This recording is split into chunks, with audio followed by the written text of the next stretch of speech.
Alrighty. Welcome to the stream, everybody.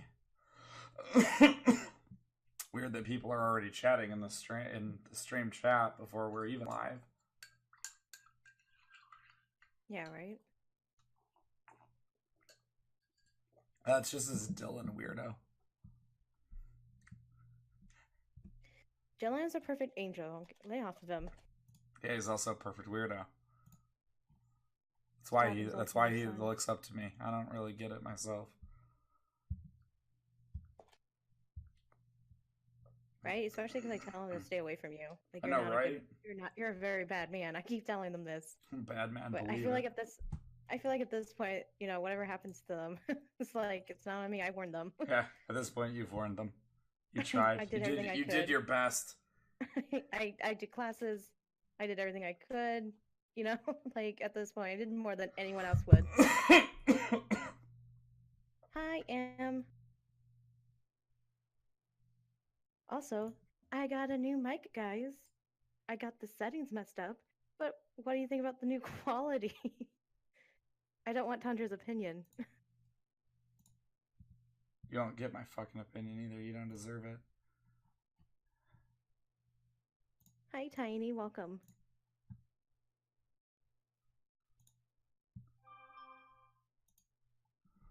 What is this hell I live in?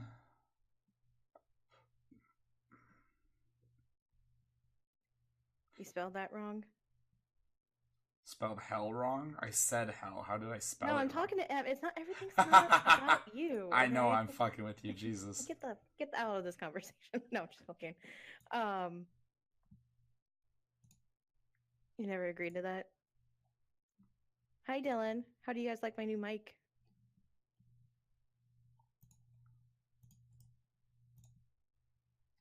I don't even know what I'm looking at. Like, I keep seeing these weird, messed up words that Tiny's sending. I'm not even gonna read that. I'm just gonna skim it over for sanity's sake. I'm more distracted by Tundra's awesome new avatar thing. I figured it was it's Christmas time, so you know. Is my mic a lot better, Dylan? Thank you. See, yeah, I just can't even read that. I don't even know. I don't even want to attempt to read that, Tiny.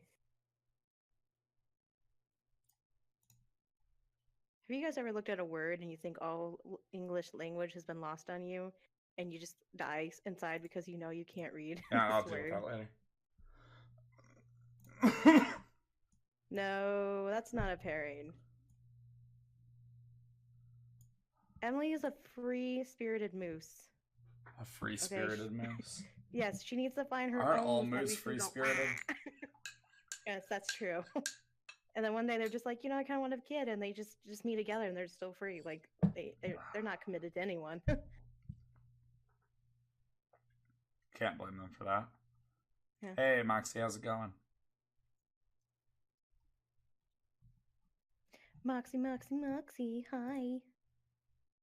I got my vapor rub. I haven't used it yet, but I got it. Yay, Tundra's taking care of himself, even though I've pestered him for the past months. I don't know. I listen to people in my stream more than I listen to you. That's my job, right? I know. I've been telling him to get a humidifier or get something. I have a humidifier. It's set up. It just doesn't fix the problem. Oh, you finally set it up? Mm-hmm. I'm proud of you. Thank you for getting your shit together enough. Oh, I'm hot today. Wearing a freaking sweater. Shit. Losing my headset. That was weird. Also, you lovely people, if you do decide to donate bits, we do request, I request, Tundra might not, I request that you do it in charity, because he gets the bits still, and it goes to charity. Wait, how do you do that? I haven't seen this thing. So you click on the bits icon, right? And then you see that sweet snowflake bit? No, because it doesn't show me shit. You just clickety-click on the blue thing. Right next to the purple bit, there's a blue bit, and it says charity, and it has a snowflake symbol with it. Okay. And you just click it, like so. Yeah, so let's see some charity bits in this stream, boys. Like so. Ta-da! That bit wasn't blue. Yeah, it is. You'll see. I won't see nothing. Well, then you're colorblind, and There's no my snowflake condolences. there. It's just a blue bit. Just a blue triangle. Yeah, it's a snowflake, and then it turns into a bit. I'm not gonna argue semantics with you. Whatever. Arguing semantics is all we do. What are you talking about? Also, where's the bit shear? The bit shear. What? Yeah, when someone donates you bits, they appear. I don't on the have screen. any alerts set on this scene because it interrupts the show. Oh, fair enough. I don't have my cup. I don't have nothing. Literally no alerts actually activate on this thing. That's fair. $173,000. That's all we've done as an entire community so far. Wow.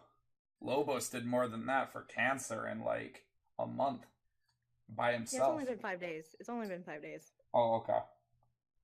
Like, that's actually not bad for 5 days. I thought it was all of December. I was like, what? No. Like, the email got sent last week about the charity. Ah. Yeah. Twitch is not on point. Why did I not even get that email? Because you gotta be the elite. I mean, I'm pretty sure I'm more elite than you, my dude. That's really funny and cute. Anyway, we should start the show before Tundra gets his ego hurt. Let's go on. What are you talking about? Bickering back and forth is what this show is all about. That's what these people came to see. They'll enjoy the manga portion, but they came to see us bicker about it. No, I think they just came to hear us about our opinions on manga and us to roast each other occasionally. Not for me to just roast you the whole time.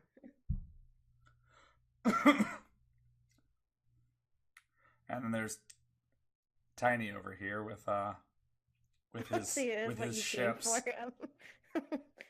For the roasting. You guys want us just to change it from manga to the roast show and a picture of us with like the roast? Like just have like. Speaking of roast, I had steak for dinner. I forgot to take a picture for all you guys though. I'll make sure to make that happen next time. I promise. Oh my gosh, I had steak too. It's almost like we're food twinsies. Don't ever say that.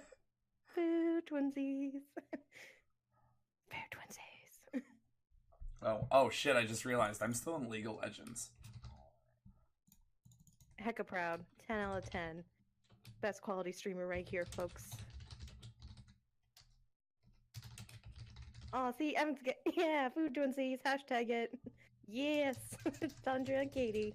I'm gonna put Manga Club Mondays with Pokimane. Oops, I mean Katie Fox. Do it.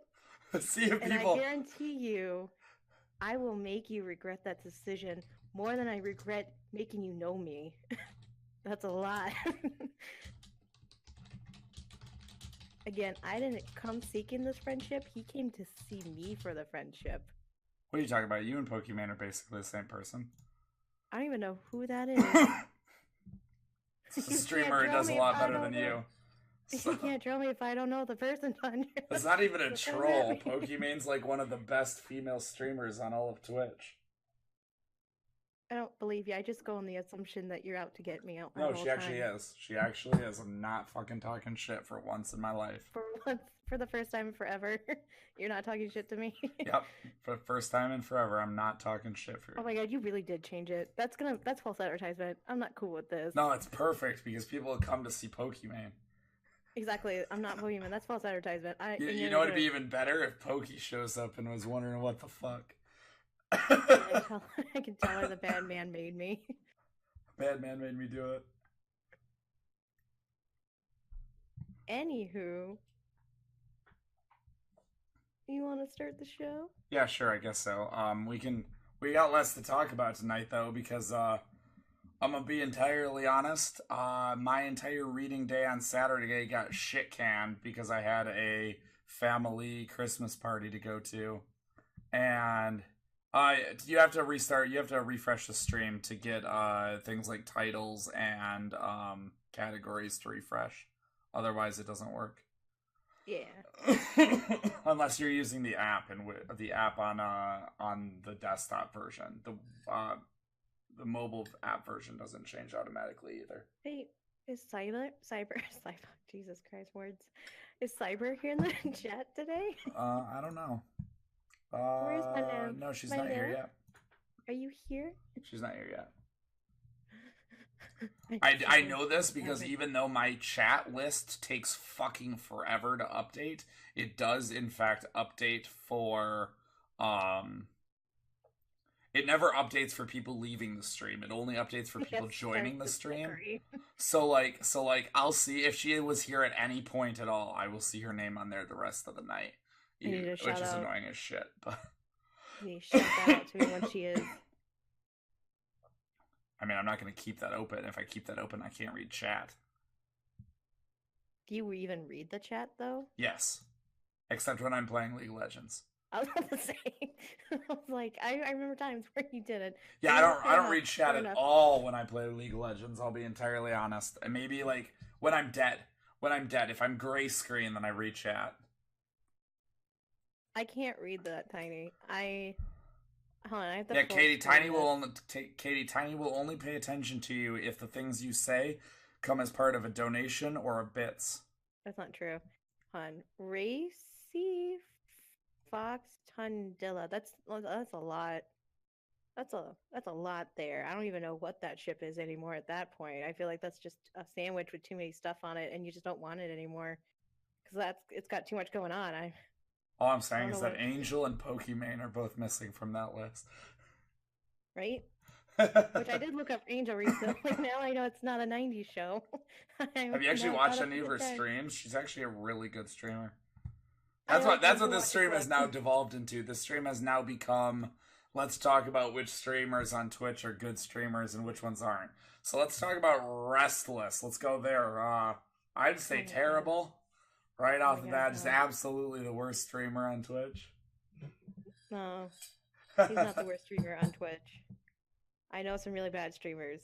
Yeah, I know, right? There's a lot of really bad streamers. There's a lot of really bad streamers who are also popular somehow.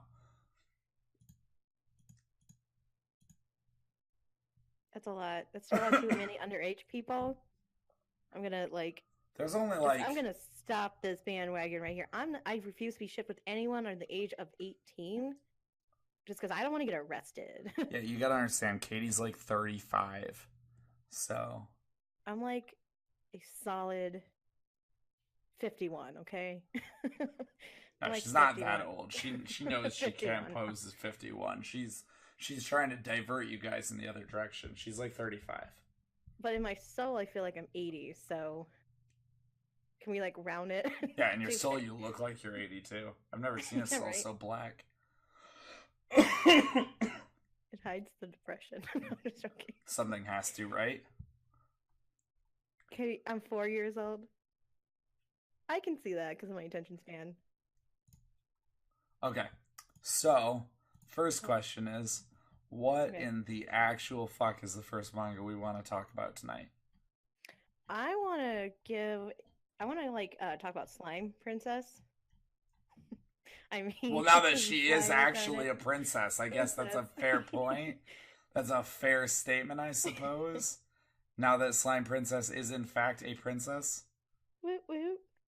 Okay, I have to ask real quick. Did you actually read all the mangas we have for tonight? The only two manga. I did not read two, but the two I knew very well. Which two? My Hero and One Punch Man. I read everything else today. I rapid read, but I retain a lot of the important bits. That sucks because two of the ones you read I didn't read, and two of the ones I read you didn't read. Teamwork. Teamwork makes the dream work. We'll talk about all of them. I'll just wing it. At least at the very least, I've seen Assassination Classroom, the anime, so I won't be too far out in La La Land. Although, awkwardly enough, most of the things I wanted to talk about involving My Hero are things that are differences between the manga and the anime. Yeah. So, luckily, I have pictures for you. Pictures! Alright, so we want to talk about Slime Princess first? Yes. Or also known as Reincarnated as a Slime. Yes. All right. Well, we can start there then, I guess. Let me find some of my shit from that one. I've sent a lot of photos to you about that. My stuff is so bloody out of order. My stuff is pretty legit, I must say. You know, you have a Samsung phone. The least you could do is crop your bloody screenshots. You don't deserve quality screenshots. You hear that, everybody? Straight from Katie's mouth. You guys do not deserve quality screenshots. Oh That no, is what they she do. just said. But I thought that this was gonna be for you to read. If I knew what they were gonna see it, obviously I would. Quality screenshot and stuff. God, could you at least send stuff in order? This is all over the place. Do I look like someone with that good of attention span and detail and like attention to detail to do this? You don't have an attention span at all. I'm aware of this, but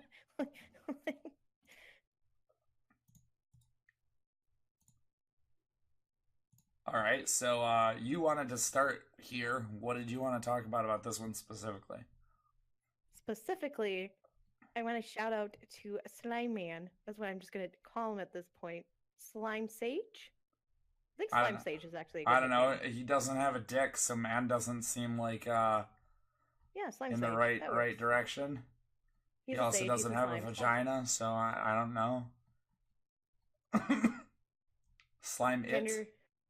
Slime gender nondescript.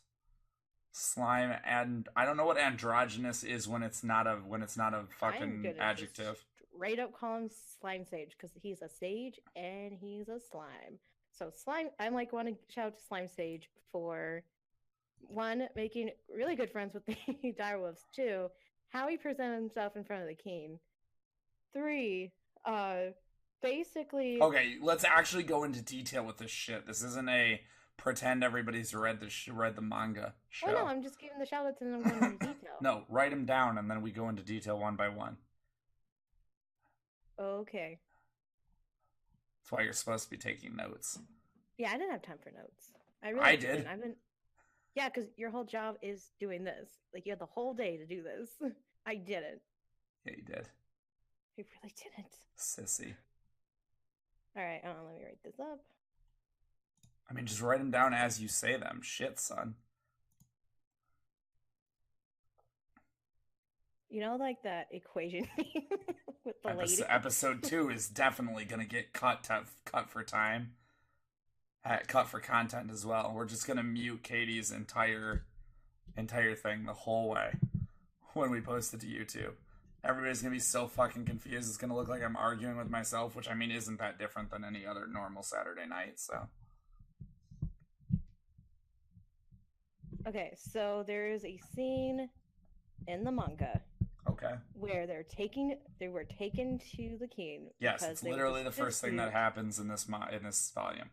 Yes, you want me to go into detail. Here's my detail. Yep.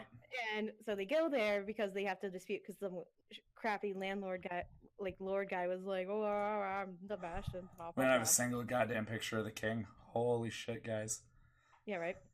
And they get there, and the king, basically they're not allowed to talk until the king lets them talk because only people of lord status can talk freely.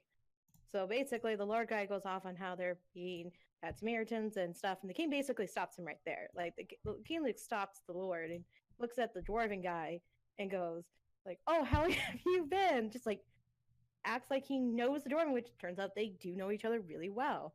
And like, "Oh, you're gonna come back to service?" And basically the dwarven guy's like, "Oh, I'm well, and no, my lord, I have a new master," and like looks at slime guy. No, it's literally like pretty much go fuck yourself, my dude. Like, it's not even. It's like I'm sorry. It's the nice way you tell royalty to go fuck themselves. That's what he says. Like, he's just like, "New server, who does?" Like, he's just like, "Nope." And so the king's like, looks at the slime guy. I think he now like analyzed him or something because like after they left, because the king was like, "All right, I made my verdict," and the king decrees that the slime guy's party is innocent. Just doesn't even question them. He's just like, "No, they're free to go." Just because I think it was based off the dwarven guy, like he had a lot of honor and stuff. So the king knew, like, what probably really did happen. So as the excuse, the king's like, "Oh, I want someone to keep an eye on the slime guy and see what kind of powers he's possessed and stuff." Because he thinks Like I think he could sense Slime Guy, like his actual like abilities and stuff. And I like that. I really like okay. Keep in mind, like in the manga, the dwarven guy has served the king. He's probably, I assume, served the king for many years before leaving. Meets Slime Guy for a Presumably. day. Yeah, meets Slime Guy not even a day, and it's already like, this is my new master. Like, that is like the most legit thing I've ever heard. Like that must be a lot of credibility for Slime Guy now at this point. Like he's just making this massive following at this point. Yeah, he's Without got even quite really the trying. army. He's not even trying. He's just being himself. He's not like, oh, follow me to the ends of earth or anything.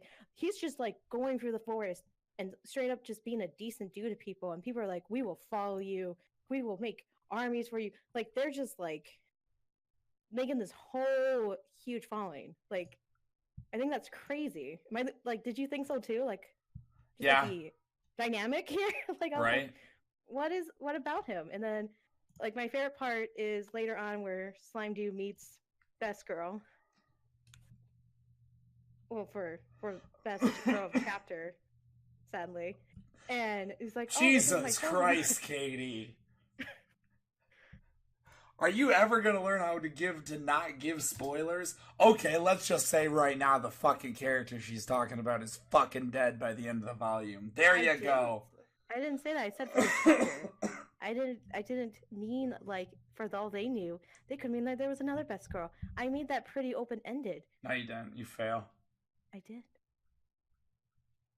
So guess what, guys? She's dead. Which I did send a picture of her, which you can present to them. Oh, yeah, I can do that, can't I? Why would I do that so for he you? meets this girl, and she can control fire and stuff. And she's like a Oh, legendary fuck me. hero. And essentially, what happens is she gets possessed by the fire demon thing in her. And Slime Guy goes to save her. God, I should rename this Katie Doesn't Understand Manga and Tries to Explain It.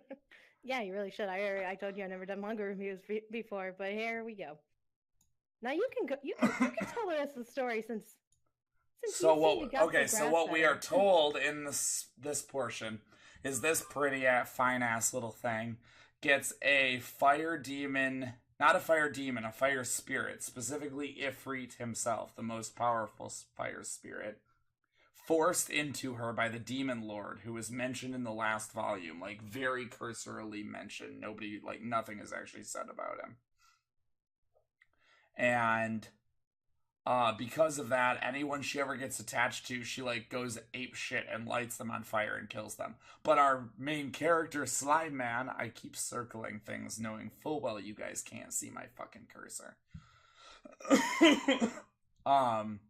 Is immune to fire in every way. You know what? I'm gonna see if I can fuck it with this. Alright, I can. Oh well. I'll figure out a way to make it so you guys can see my damn cursor. We'll figure that out by next week, I promise. But he is freaking immune to fire, so because he's immune to fire, he just ignores everything that happens pretty much. Yeah, pretty much. And then he eats fucking Ifrit out of her because... Yeah, I just said that. I'm just going to stick with it. He eats her out and kills Ifrit in the process and gets all of Ifrit's powers and gains the ability to like become Ifrit and uses all his fire magic.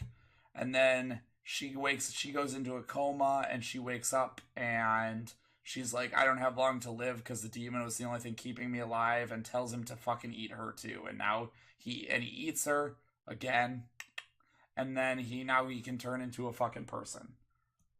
Ah, fuck.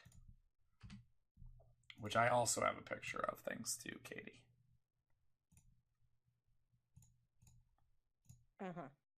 It's gonna take me a second though because all your pictures are super tiny. I'm pretty sure I sent you the picture of him eating her. Like I sent you that picture. No, you didn't.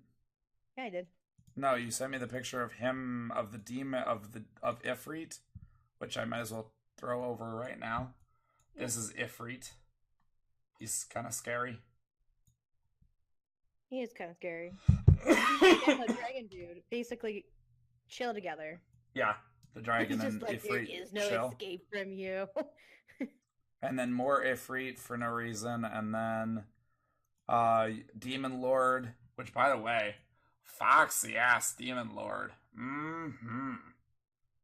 Come Like over the here reason I and give told you me a the other piece, one big boy. is basically because I love the opening line of it because it's just like give up hope. His Just name's like, Leon too. We're gonna yeah, have some jokes about that later. Leon. Anyway. Yeah, I don't have anything of him eating her, but I do have him becoming her. yeah, which is pretty entertaining actually. I was really like, what the frick, and I was crying. I honest legit cried. If you once you read it, you'll understand more on what made me cry. The fact that he, I like the fact that he's crying. Hold on, I gotta pull. I can't believe I can't find mine because I pulled a couple of hilarious ones from this one as well, but I can't seem to find them posted in the Discord. There's one where he's explaining why he was crying after he ate. Shizu was her name. Yeah, so I thought it was yeah Chizu. And Chizu Azawa. everyone sees him crying, and they assume he's crying because because he just had to kill his friend or whatever, and he's actually just crying because his new form doesn't have a dick. There's actually like at the very end, he specifies that. Yeah, pretty much. It's pretty hurts. It's great. It's like so many hurts feels all around. But I like the second volume. The flow in the first volume for me was really slow paced. And this volume, they did a good job with a better natural flow to me. It was easier to read, and it was a lot more interesting to me. Yeah, this volume was really good. I mean, I like the first volume because it doesn't just talk about him eating this girl and becoming her, so now he has a body and all that. He also now has, when he comes back from the king's place, he now has like a even more goblins. Like the entire goblin nations have all come to join him, not just like the tribe he was working with before. So now he's got like a whole army of monsters that live with him, which is pretty cool. I have a feeling this is gonna be really ugly for the Demon Lord by the end of this, because that's kind of his goal now, because he hates the Demon Lord for basically what he did to Shizu. He wants to kill the Demon Lord, which is gonna be fun. I'm sure. Everybody likes killing Demon Lords. Oh yeah. Flashback to other anime. We should have gotten the Demon Lord anime. I was just say flashback to future episodes. Flashback to future episodes. We're going back to the future. There's going to be a lot of demon lords, and most of them are getting fucked. And I don't mean that. I don't mean that like facetiously. I mean that like most of them are girls or boys who are getting laid. You know. Yeah. No. Pretty much. Pretty much. Indeed. Okay. So that was all I had for this manga as well. I didn't really have a whole lot other than to discuss what happened in the actual volume, because nothing really weird or out of place happened. I did like the differential specified between the dude who like got them imprisoned by the king. They actually go into like a few, like 2 or 3 pages as to why this guy isn't actually evil and is just acting within his nature, and that doesn't necessarily make him evil. It just is what it is, which I thought like was really cool. That like even like the idea that the acts you commit do not necessarily define you as a person, because your reasoning can still be just. Yeah, pretty much. Because like there was a scene where he was like, "Why did I do this?" Sorry about that, guys. And it was just like the king was like, "Just letting you know, I know what type of person you are, basically. Like what Tundra was all I'm saying. It was really nice to see his flashback and like why he did what he did. Yeah. Like this wasn't just a typical, oh, I'm just gonna be a jerk to be sake of a jerk. It was more like, oh, I acted this because of jealousy.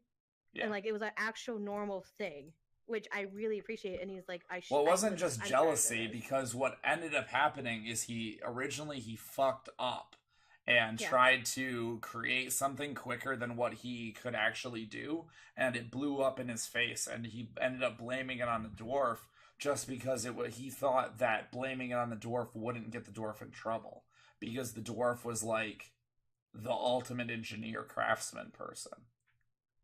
So he thought the status of the dwarf craftsman would save the dwarf's craftsman from the blowback that he would otherwise get kicked out of the Corps for.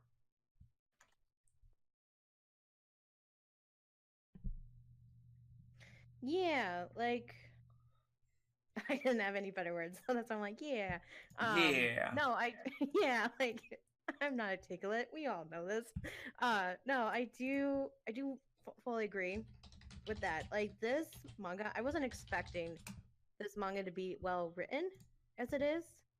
I expected this to be a harem. I expected this to be like, just fish. Katie expects literally fucking everything to be a harem. There can be literally no female fucking characters in a manga, and Katie expects it to be a harem. Believe me, you get used to it.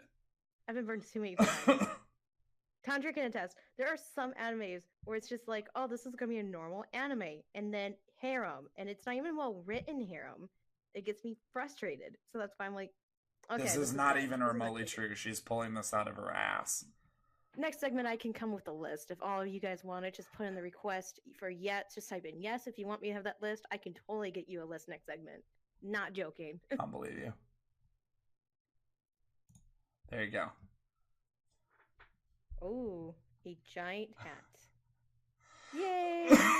That's what I was working on in the background while you were chatting with Cyber. Oh, I thought you meant like, where's my Christmas? And I was like, what do you mean, where's my Christmas? Are you asking if I'm having a Christmas? No, Katie doesn't deserve Christmas. I don't have a family. She deserves coal. She's an orphan. I have a family, though. She's an orphan. I am actually an orphan. Fun fact. Yeah, she is. I know. I like making fun of her for it because it's fun. Okay, so next manga. What should we talk about next? You want to talk about Assassination Classroom? Yes, and I sent you the memes. Or no, I didn't send you memes. I sent you screenshots. Yeah. You did. Like 8 times. I did. One of them, like 8 times. I needed to make sure and you that's got it. It's literally just that one image 8 times. I got nothing else from you. It should be more than one image. Hold on. I'm just fucking with her, guys. She doesn't know, though. You got more than one image, you shit. Yeah, you got all my stuff. You suck. I hope. Fucking funny thing is I didn't even mute my Discord when I whispered to you guys. She heard that and she still had to fucking confirm. I did. I'm like looking right now to confirm. I'm still confirming. Like, I'm so paranoid. Yeah, no, I did. I'm seeing it now. The joke is that she sent me the same 6 pictures for slime, reincarnated as a slime, literally like 4 times. Yep. Because I needed to be thorough. Okay, so there's 3 pictures total for Yep, and I'm sharing them more to you now. Why? I have them. Do you? You have all 5 pictures? I see 3. I have 5 pictures. Okay. You noob. No, I'm not gonna scream in the chat. Like I was gonna go crawl, my scream and go top notch, but I respect the viewers.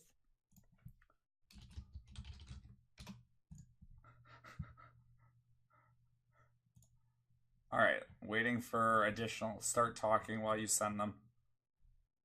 I sent Tundra 5 photos. Oh, wait, I'm sorry, okay, well, at least 2 of these are not from... Sorry, at least... Yeah, 2 of these are not from Assassination Classroom. So, in case you want to try again... Wait. I give up. No, there should be one, two, three, four photos. Five assassinated photos I just sent you. You definitely sent me 5 photos. And then 7 photos all together. Oh my god, she can't ever follow instructions. Nope. Remember, kids. Society's just a trap. She won't be part of the system. That's an old meme, but it checks out.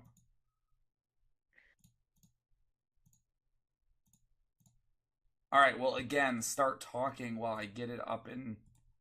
This takes time, especially when you dump them already midstream. In the second volume of Assassination Classroom, we are basically shown a new teacher going to the school, and she doesn't really have a good personality, in my opinion. She's Assassination woman, so I don't. Oh, did Bitch Sensei get introduced this episode or this volume? Is that what happened? Yes. Fuck yeah. Okay. See, I'm the only one that did the reading on this, obviously. I legitimately didn't read this one today. Okay, so basically, she's just like, let me use my womanly wiles to woo the teacher, and then I will assassinate him.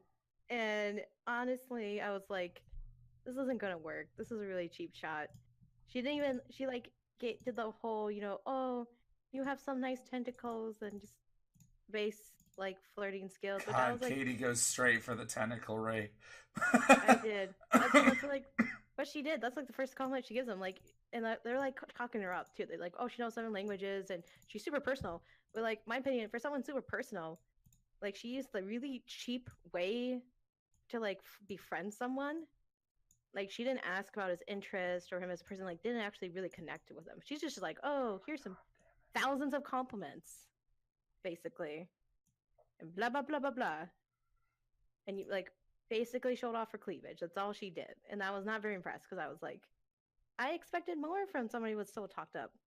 I just like this scene in particular because like I like how these two students in the right column are their versions of a foreigner, and it's Jack Sparrow, and then is it Lara Croft? Yes, thank you. Yes. And like, I'm just like that's what they imagine as foreigners. Like that's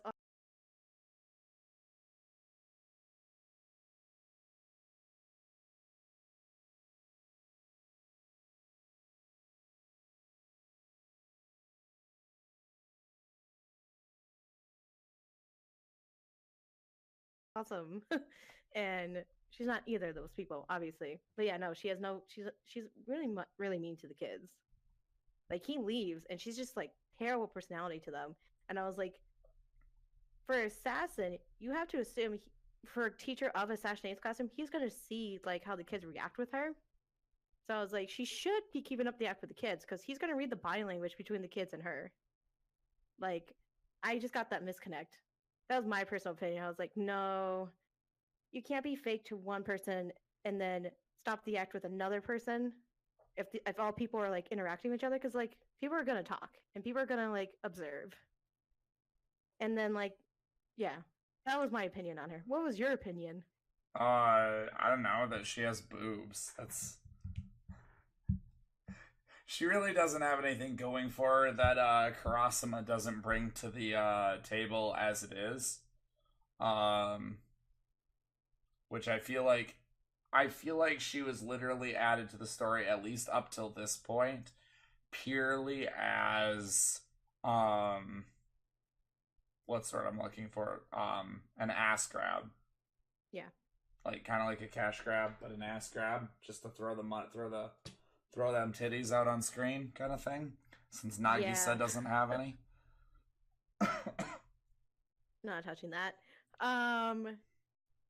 Yeah, like there's a scene where he sees her play too. He like basically tells her to, like, you were too obvious, and was like, I expect you more as a fellow assassinator. Which I was like, yes, finally he saw like burn, and then she's like, oh, you're not gonna kill me. He's like, no, I think you have potential, and basically tries to uplift her. Which I was like, I kind of don't want him to die at this point because he's super entertaining to me. Like I like his dynamics with people. Like yeah, he wants to kill everyone, but at the same time, I mean, I can already see the way this manga is going. The way this manga is going is start off giving you an enemy that you really have to have killed, and then the entire process of that anime of that manga is having them be killed, and at the same time as they are slowly getting to the point where the main characters are able to kill them, they are building up this enemy to be somebody that the watcher or reader doesn't want to have die. I guarantee you that's the way this is going. And you know what that means? There's only one way this manga ends, and that's with him dead. oh, I'm lagging. You gonna cry by the end of this show, or by the end of this manga, I guarantee you. Me? Oh yeah. Oh yeah, I know. I already know. I was like, oh no, Probably more than Octopus once. Man made me like him. I mean, He's Katie supposed to cries die. about everything, so I mean... Yeah, I cry all the time. It's good to cry though. It's okay. And yeah, then my other favorite part, also part of Volume 2, you get introduced to this new character named Karma, which I was like, Karma was introduced last volume. was he? Because Yes. like I saw like he had he had more of an introduction in Volume 2 then I guess because like he was in. They finally gave him a backstory in Volume 2 because when I was reading Volume 2, that's all they gave. Yeah. Which I supplied pictures. But basically, he was Bakugo, the guy that was supposed to be Bakugo, if Bakugo had a more of an intense personality. Yeah, that's a fair point. He's basically Bakugo. The Turfies thing. Yeah. That's awesome. I don't really, I don't have any ill will towards this teacher. I like the fact that they, like, literally call her Bitch Sensei. Yes. Because she finally, after realizing she escaped death, goes, maybe I should be a better person, and actually starts being nice to the kids. And the kids are like, well, dang, since, she's being nice, why don't we be nice back? And teases her and stuff, which is nice. Right? But yeah, they just call her Bitch Sensei. They literally are just like, yeah, we kind of got used to calling you Bitch Sensei, so we're just going to call you that. Okay, what else did you want to discuss? I have some Karma pictures that you sent over. I want to also discuss basically how he gives them what's the word for it? Ultimatum? I just want to show you guys. See what I mean? Definitely a girl. Definitely a girl. We don't see it. Definitely a girl. No boobs, but definitely I like a girl. it because it has all of Nagisa's like info, and it's really nice, and it looks very well drawn. That's why I was like, oh, I know people appreciate art on here, so I'm just gonna share it. He's 5'3". He's almost as short as Katie. He's taller than me by 2 inches.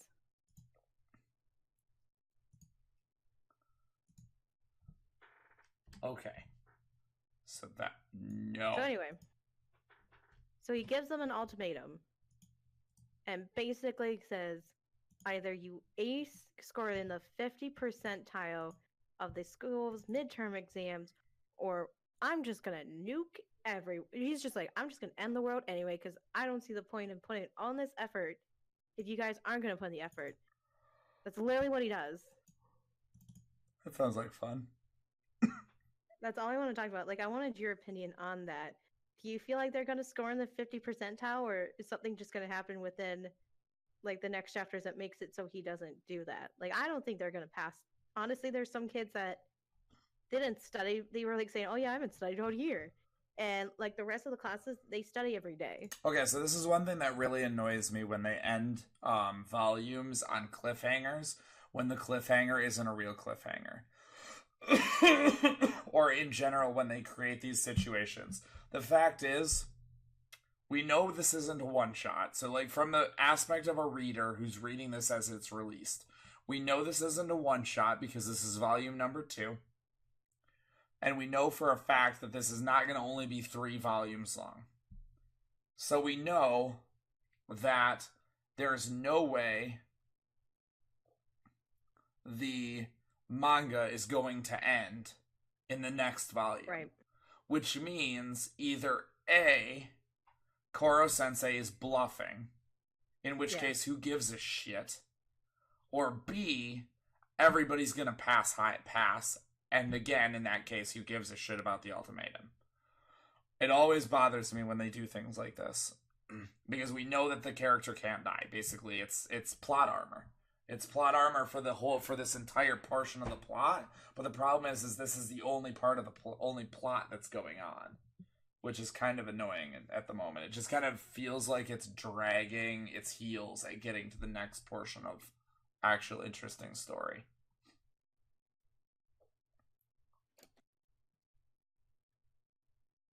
Yeah, pretty much. And then especially because like they seem to be focusing on Nagisa, which was Well, kind he's of the main interesting to me. character.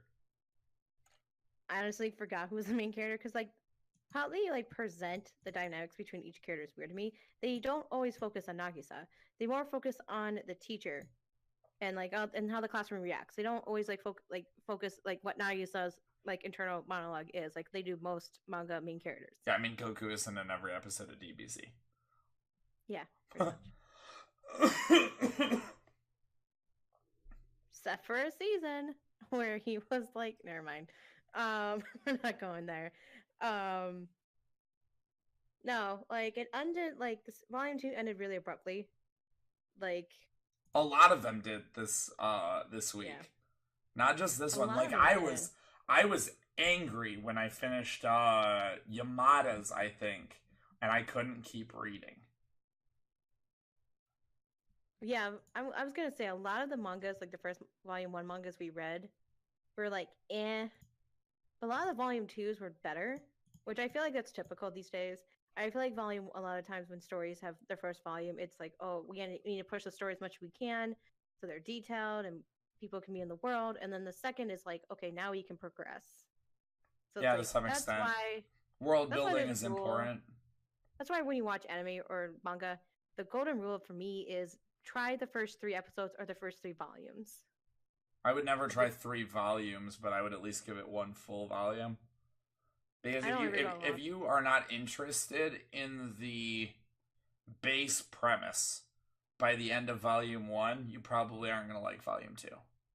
If you aren't even interested in the base premise, because the whole purpose of the first volume is to set the stage. And if the stage doesn't interest you, then you're not probably going to have a good time. Which I do understand that viewpoint. My viewpoint on it is there are a lot of stories where I was like, and Tundra can attest to it, or like, okay, the way they presented this was really bad, but then like the second volume comes and they pick it up so good, it makes up for the first part. And then like the rest of the story is like fabulous or it's really funny or fun. So like that's why I'm like, if I did that approach, I would miss out on so many good like stories and stuff I've read over the years. So that's why I give it the golden 3. If like by the third I'm just like, okay, this is garbage, I just give up on it. I don't even read the whole third volume, honestly, or watch the full third episode. I'm like, by the mid episode 3 or mid manga, I'm just like, if this doesn't get better, I'm just done. Like this is more beyond the point where I should be have some interest factor. Yeah, I think part of the reason why Katie has to give it a longer time than I do is because Katie has that anti-ecchi clause in everything she does, and she instantly thinks off of one volume everything is ecchi. So No, I don't have an anti-ecchi clause. There's nothing wrong with things being ecchi. It's being ecchi and like either be good ecchi or at least be story purpose ecchi, not just ecchi just to be ecchi. Like, oh, there was a boob shot. It wasn't even a good boob shot. Sometimes they draw boobs really weird, or they like do the shots really weird, and it's like really weird. that was just random. That had no purpose to what's going on. Like it's just like it's real pace. Like let's say the girls are jumping and doing jump rope, and they just do a panty shot. Like there was no purpose in that. Like if you're gonna be pervert hee hee hee, be at a time where it's pervert hee hee hee. Like I don't mind that. Like let me just clarify that. Personal ramblings aside, let's go to Yamada since Tundra is passionately like Yamada cliffhanger because he was like telling me earlier, it's like this God damn it! cliffhanger. I was just and it's setting up like, BNHA, and we're gonna skip to Yes. Okay, I guess we're going to Yamada's. Because Yamada's ecchi. Fuck me, people. I didn't mind Yamada's ecchi because from the get-go they established the guys are perverts and they're gonna check out the girls, which I don't mind. They set that premise. Yes. I'm just trying to start. If you want to give a premise of what happened in this episode, feel free while I pull the So actual this pictures. volume was a lot like the other volume where I felt the beginning of it was like, what is happening? But like the gist of what happened was they like the main dude who can switch bodies learns that he can switch bodies while being in a different body. So example, when he switches with the main character girl, if he inside her body kisses somebody else, he can still transfer like to a different He body. still jumps to So another then body, and that person jumps into person that person's body that he's currently inhabiting. exactly. And like I find that really fascinating. Like what he essentially did was like, "Oh, let's test this." And basically kisses that girl and then the girl's like, "Oh, okay." And then like some other girl comes up and kisses him and he gets transferred into her body. So I was like, "Oh." And he's just like, "What just happened?" And he just like throws this gasket and I was like, And I don't blame him he though. starts using it to his advantage by stealing kisses from people to whew, that scared the crap out of me. Yeah, I just realized that. Oh my god. Okay, I need to turn that alert off. Sorry, I just realized that for some reason my auto host wasn't working for you. So I re-added you. Yeah, an empty host doesn't do much, but still good. Um so anyways, where was I before my brain exploded? We were talking about the body snatches within the body snatches. Oh, so what he starts doing is he starts using his body snatch to move into bodies and then use the fact that he's in that body, and not just like for perverted means either, but Yeah. for like the ability to like he needs this one girl at the very beginning of the manga of this volume. The new girl who's joined the club sees the main character and the blonde girl kissing and immediately starts spreading a rumor amongst the school. So then what he does is he's like, all right, I'm gonna corner her, and since I'm stronger than her, I'm gonna force myself Yeah. on her and Yeah. kiss her, and therefore Yeah. steal her body for the afternoon, and then Does not knock out my own body, and not and think about then the implications. go and steal, and then go and tell everybody that the girl was just lying from her own body, so that they all believe me. Yeah, that actually happened. Yes. Yeah, Of it course, doesn't. not before he immediately was like, "Oh, but I gotta undo the top and the bottoms of my pants. I gotta see what this girl's packing." That was Yeah. a momentary, step along the way. Which, I mean, I couldn't blame him because she's Yeah, I couldn't packing. either because I was like, they put him as a pervert from the beginning. I fully expected this to happen during that process. That's why I didn't mind it. I was like, that's his personality. That makes sense. Like, I didn't mind it. And kind of was actually kind of funny because he's just like, oh, wait, I have better things to do. And just like leaves the girl, his own body, like, poor girl that doesn't know what's going on in the classroom fainted. Just think, no implications of this, by the way. He's just assumes she's going to be there when he gets back. It was a good assumption. He wasn't It right. really She wasn't wasn't. there when he got back. No, because he was gone for how long? A I want while. to say a while. So he's just like, oh, it's normal for someone to be unconscious for more than an hour. Pff, that's totally normal. Comes back like maybe 2 hours later. Oh my gosh, she's not there. She can use her legs. Like, oh my gosh, she left. What the thought? And just like, oh, we have to find her. And I was like, you didn't like lock her into the classroom. You didn't like put her in a closet. Like, I mean, you're in a cute girl's body. Why you gotta find her? Just keep the body you got. Be happy. Don't bitch. yeah, but you don't want to be a girl. Like it's You tough don't being a tell me what girl. I want. Maybe I do want to be a girl. You all heard it. Toby wants Yes, to be a queen. girl. I Yes. support. I support. That's probably why you're so angry all the time because you're never your true self. I support you, Chandra. Can I come up with your girl name? No. Dang, I have such a good name though. I know it's gonna be Kathy, so shut the fuck. It's not gonna be Kathy. It's you're gonna like it. Yeah, no, thank you. It's okay. I was gonna say his name should be Monica. Oh, thank you. Oh, It'd be weird to have the same name as the girl I'm dating. details. You could be Sayori. There you go. Okay. So So, what were your thoughts? Like the other on the part, volume, yeah. because then the most important part of this volume is we have a new best girl. Oh yeah, is it the girl I took a screenshot of? I mean, probably. I haven't seen a single screenshot up for this manga from you, so I can only assume.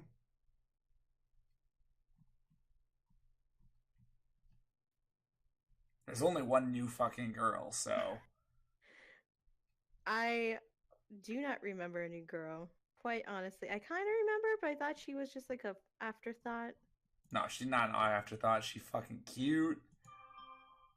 Let me Hold see a on. picture of this girl. I'll probably know once you say something.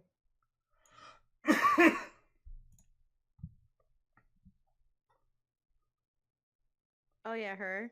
Super strong girl. Super strong judo girl Yeah. who's also an art the president of the archery club. Yes, I liked her too. Okay. I wanted to make like honestly I forgot her name.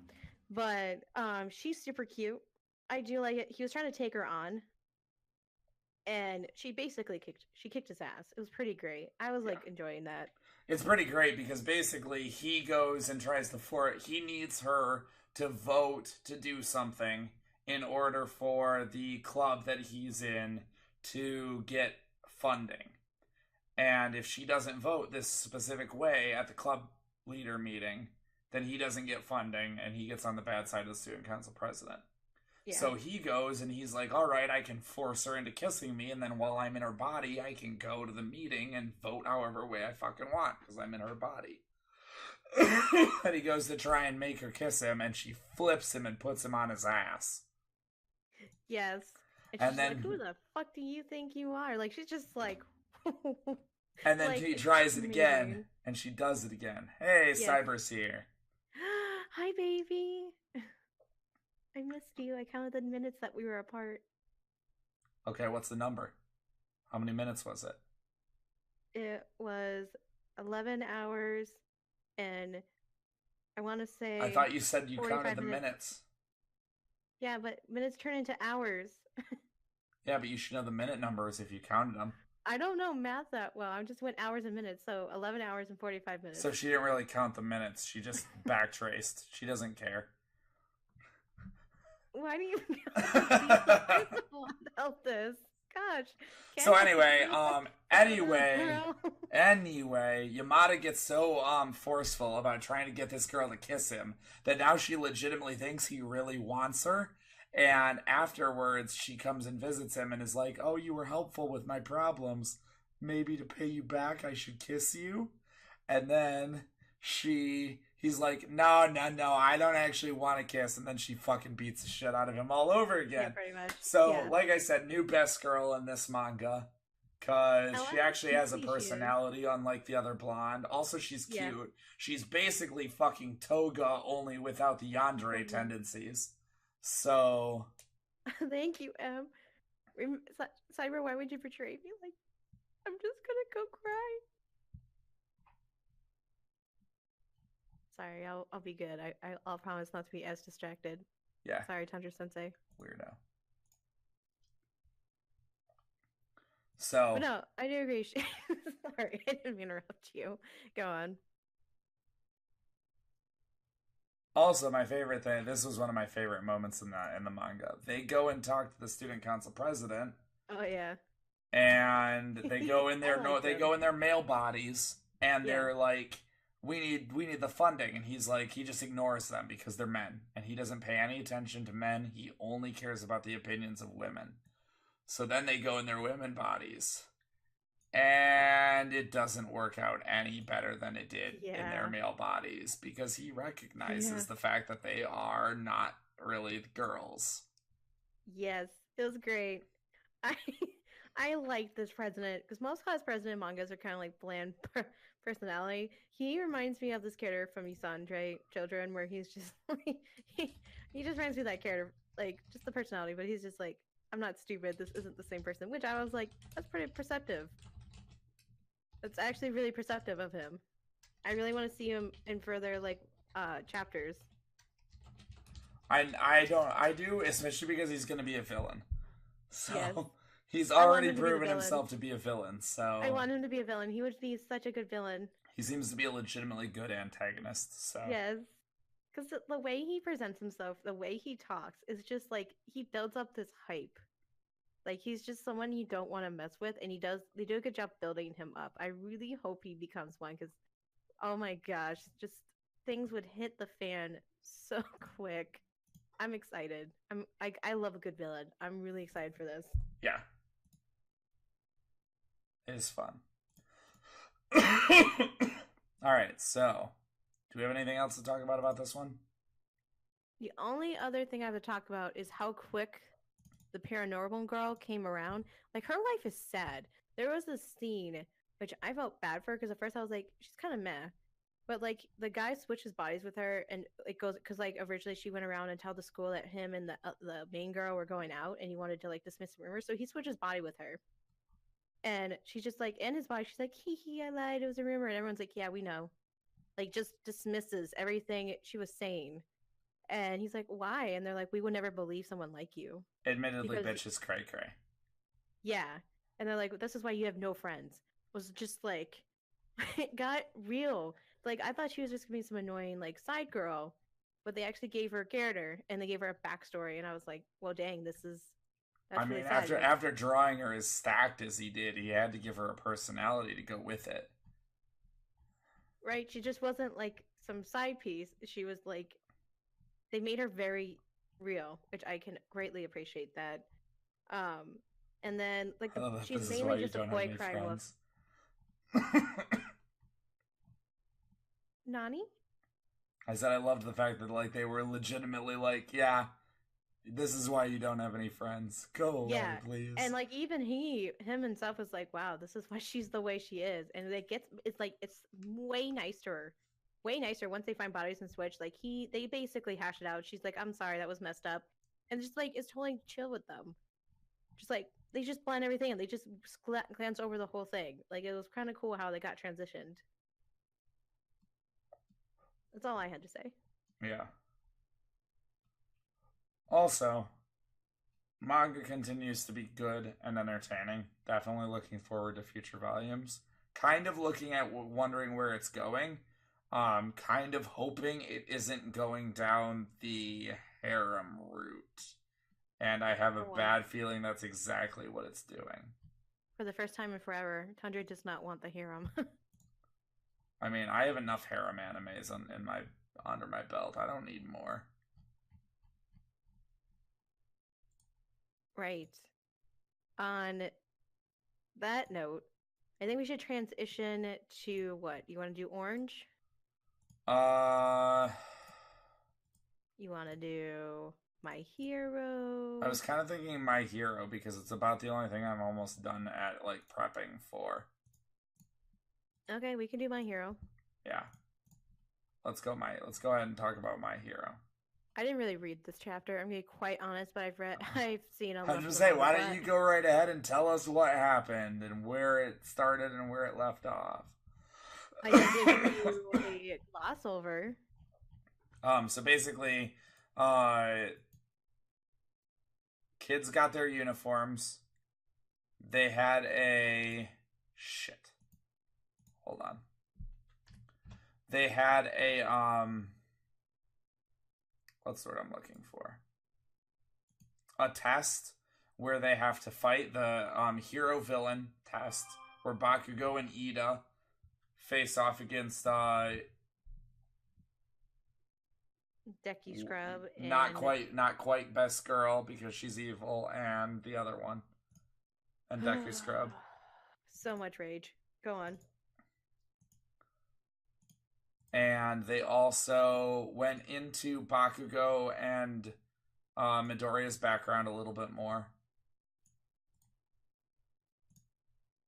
as to why Bakugo hates Midoriya so much. He thinks basically Midoriya has been fucking with him and mocking him this whole time and trying to be better than him without using his powers because he doesn't realize that he actually didn't have powers the whole time.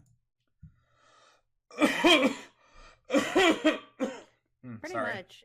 And it's kind of like I got why he was angry on the whole being lied to front, because that's messed up. Because like I would be kind of mad, but the whole better than him, like it's just this. I don't like how they written him. He's just one dimensional to me. So this is the first thing to talk about. Costumes. Yeah. So this is Deku's costume. I think it's way better than the version in the anime, Yes, which is why it's so much better. I was bringing it up because the manga version is way better. It looks it looks a lot better. It doesn't look as stupid. It's not just like floppy little ears. Like he looks like a fucking bunny rabbit. No, he actually looks legit. Okay, I'm gonna give his mom the score. I'm gonna put it in the chat real quick. She made that costume, right? Yeah. I'm gonna give that. Well, she made it a version of it, and then he has to send it off to the one company to get it done. Still, she designed that. 10 out of 10. Mama Izuku, best girl. I mean, if you really want Midoriya to bang his mom, no. I mean, no. That's not what I wanted. No. Oh, wait, do I still have that reference? Hold on. No. No, it's not. Are you talking about All Might and his mom? And he texts Midoriya. He's like, I apparently have a useful son. No, I guess I do actually have it. Hold on. That's my favorite. while Midoriya is at home by himself, he gets a call from All Might to discuss things. And as soon as his mom walks in the room, he immediately slams the phone shut and hangs up on him. And I was just like, that right there is the foreshadowing that All Might is actually Midoriya's dad. Because he didn't want his mom to be upset. Doesn't want mom to hear her ex-lover's voice. Oh gosh, I totally can't. I feel like that's canon. I feel like if they don't get together, I'm gonna be mad. I'm gonna start riots in the streets. Like that needs to happen. Can you imagine that? That would be Izuku's dream. All Might get somebody. Izuku's mom gets somebody. Like everyone just wins. All right, so here's the other costume I had to bring up. Todoroki's. Yes. How he's got the whole left side of his body is like covered with like an ice, and he's got this weird lens. I mean, yes, but he loses it, but yeah, he never uses it again. But I figured I had to show it off a little bit because it is pretty cool. He stops using it later, intentionally. Yeah. Which I don't blame him because like it makes sense later down the road. I do like his costume. I do like him as a character. Like, he's pretty cool, no pun intended. Like, he's reserved, but he cares, which is really nice how they present him. I'm really excited to see how he builds up as a character. Wasn't it Sue's costume a little different too?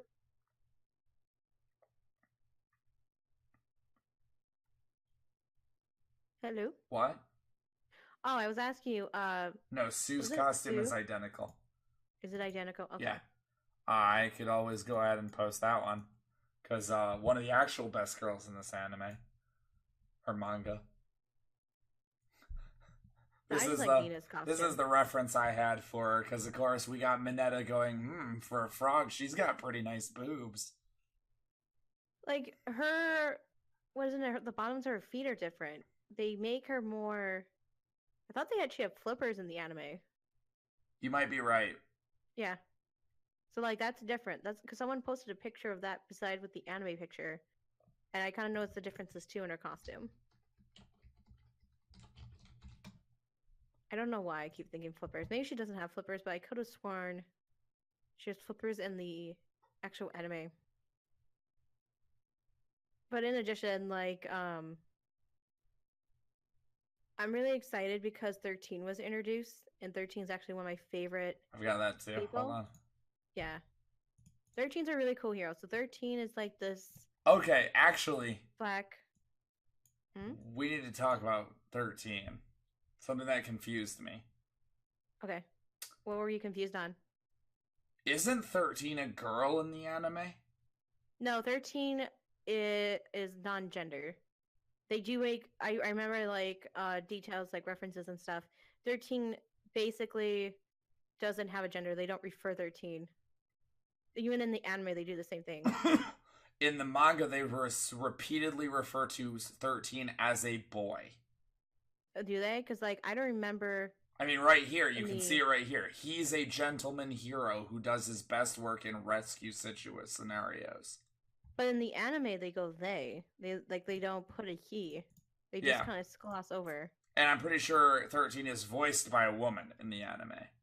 Because it's a very, very high-pitched feminine voice. So that's just an interesting difference that I picked up on.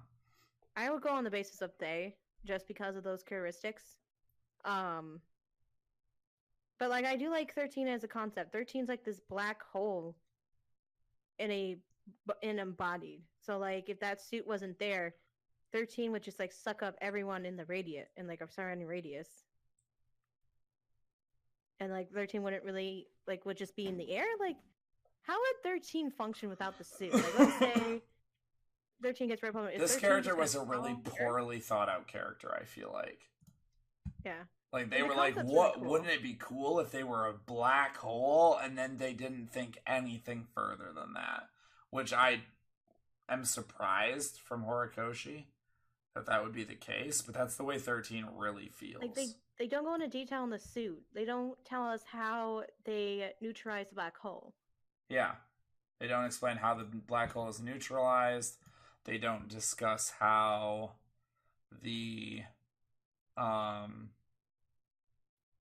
what 13 is in the suit. They don't even explain if he is just a black hole with sentience or if he is a person that can create black holes. Yeah. Or what? Which I do Because agree. the other thing is when you see the suit ripped apart later in this volume, as far as you can easily see, there's nobody in it. Yeah, right. So, like, if the suit gets ripped, 13 just disintegrates into the air? Yeah.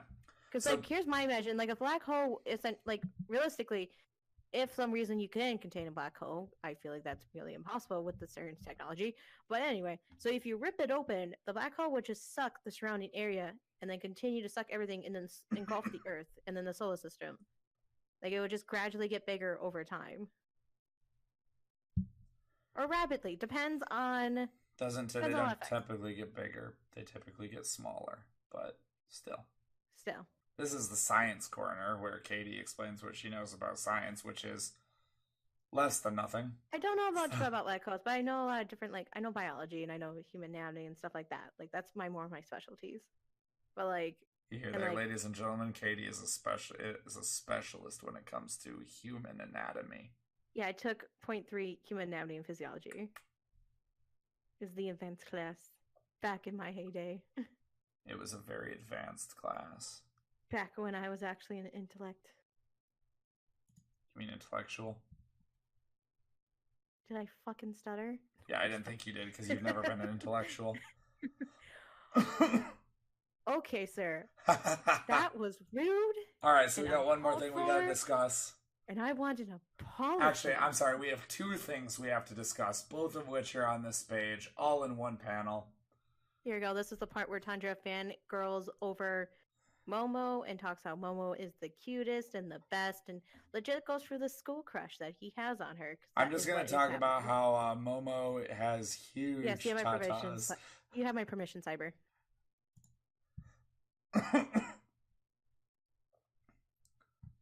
Yeah, because so Momo here has her core creation where she can create whatever the fuck she wants.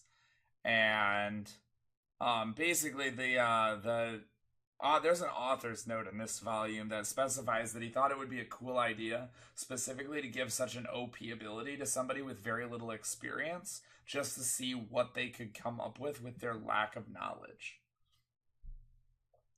She also has some amazing tatas. Ho, ho, ho. Yeah, see, like I said, school crush. And then there is our idiot who has the ability to electrify his own brain. Pikachu. Pichu. Pichu! He is really, like, I feel confident that I'm smarter than this guy. I'm gonna just say that. That's gonna, like, tell you the degree of stupidity this dude is. I'm not trying to hate on Denki. I'm just simply stating, Denki's an idiot. yes, It's a statement of fact. it's a statement of fact. But I like Denki. He's pretty funny. If you actually pay attention to the things he's saying and does, it's pretty hilarious, actually.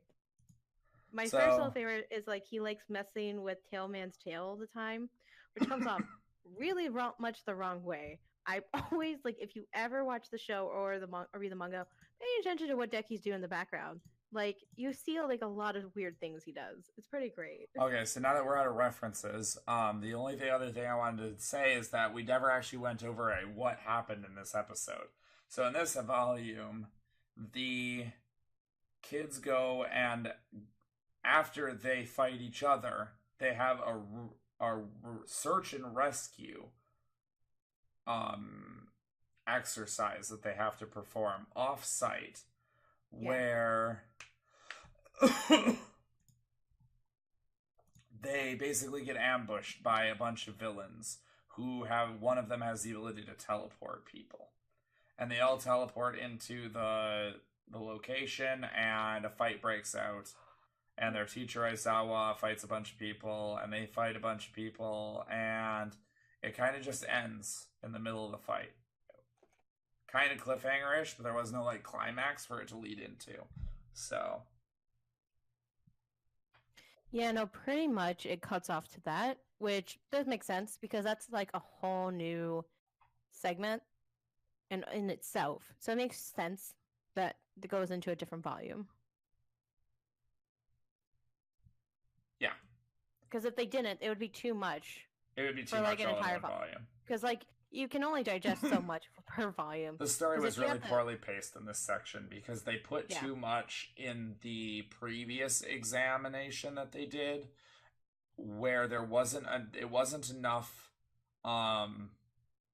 It wasn't enough content to make a single volume, but it was too much too much content to complete the next section before it was too much for a single volume.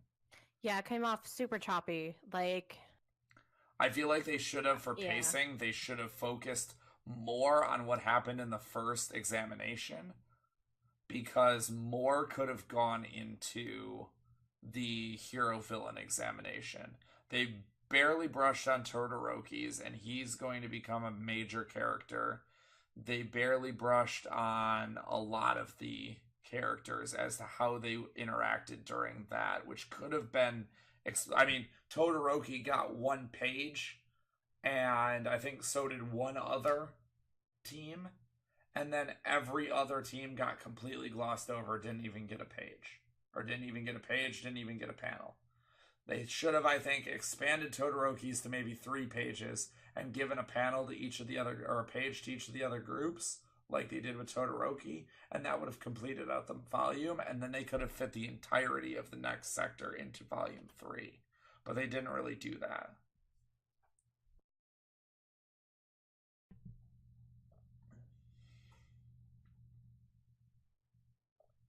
Yeah, sorry, my brain glitched there. Yes, I agree. Don't know what happened there. Sorry, I like zoned out. Katie says no, it was that weird. a lot. Yeah, medication does that to you. No, like, no, I do agree. Like, especially with Todoroki, like how he's supposed to be set up. I'm a little scared how they're gonna set him up because he's such a good character. I'm really hoping they continue the story the right way because, like, it doesn't help. He reminds me of Zuko from Avatar: Last Airbender, which I was like, that was my favorite character from the show. So it's like I have favoritism already. The boot, of which Deku.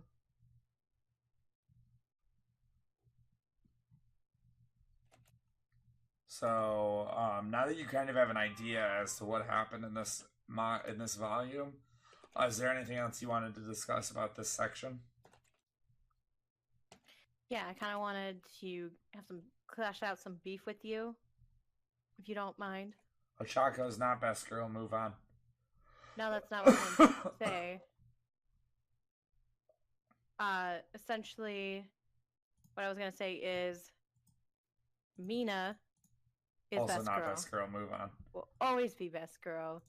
I mean, how can you not? Like, Google up Mina Shido, and you tell me how she's not best girl. She's a pink alien girl who is the most physically fit girl in the class. Does not have good grades, I point out, but she does try. And she is the funniest girl in class. She's best girl. She's all rounded.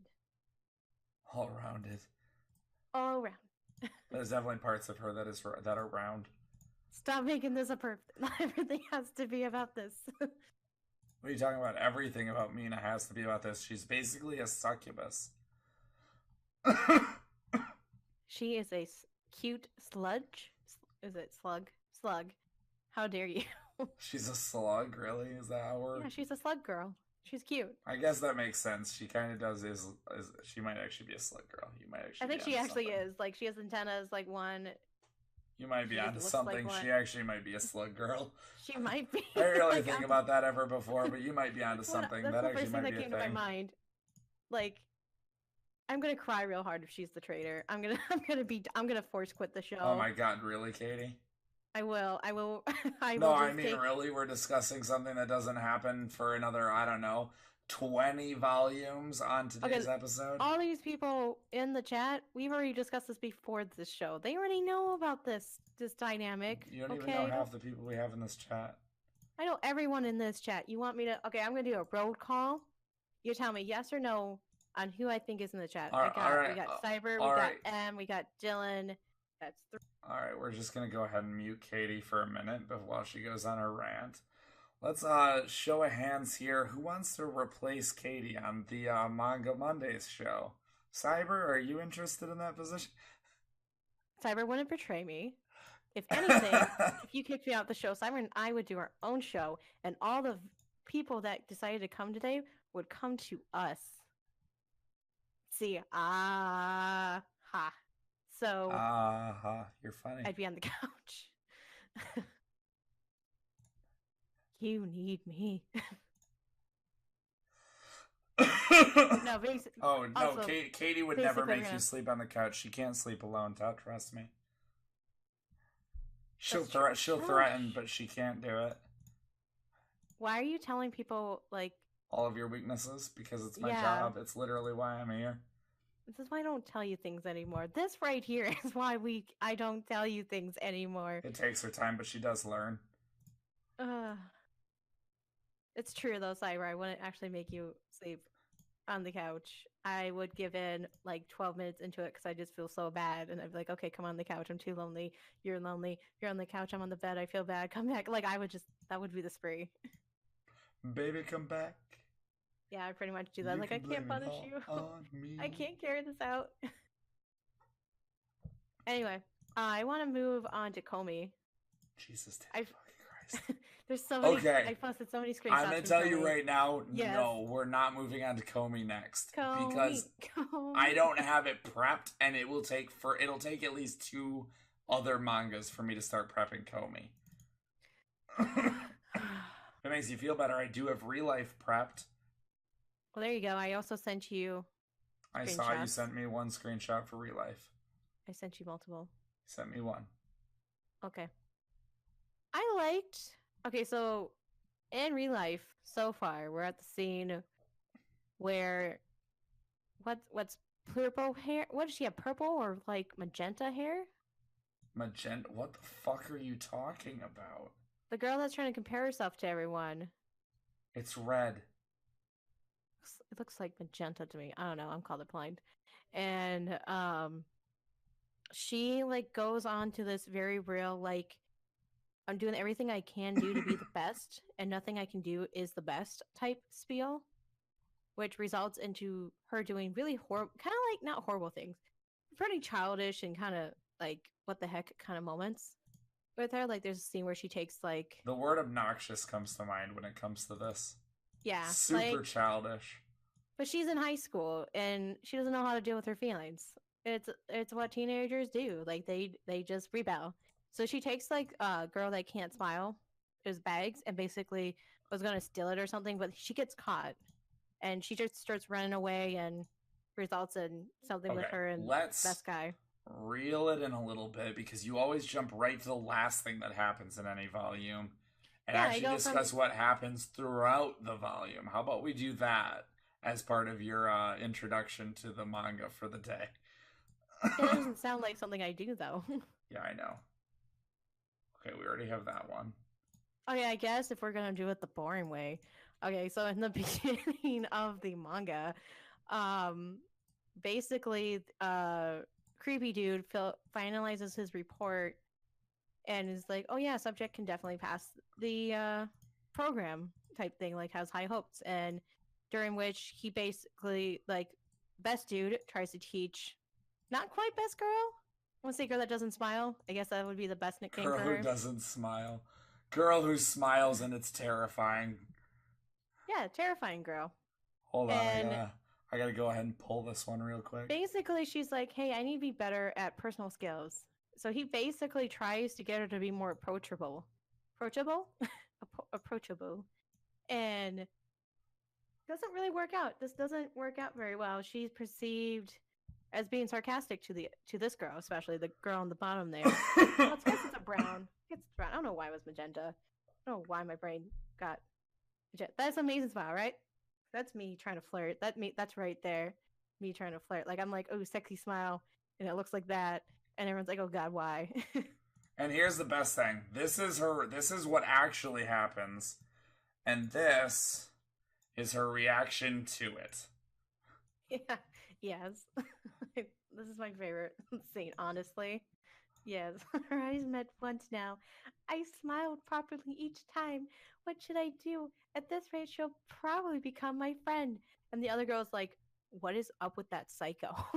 It's just like, is this kind of mind games? Like, she goes on this whole mental tangent. Like, she thinks girl that Yeah. can't smile very well This is like mentally messing with her. this Like, this is the left is reality. The middle is what one girl thinks about it, and the right is yes. what the other girl thinks about it. Mock, mock, mock, mock, mock. Like, I'm like, it's so hard not to relate because, like, sometimes you're both these people. Sometimes, yeah, I don't think you can ever be both of these people, but you can I'm both definitely these switch people back and sometimes. forth. I'm sometimes both these people where I'm like awkward in my approach and everyone's like, is she messing with me? Or the other times where I think someone's messing with me, I'm like, mock, mock, mock, and the person's not. So, like, I understand both of this so well because you're just like, do I retaliate or do I chill? Like, I understand. Or this, like, oh, I need a new friend. While the person's like, what's up with the psycho? Yeah.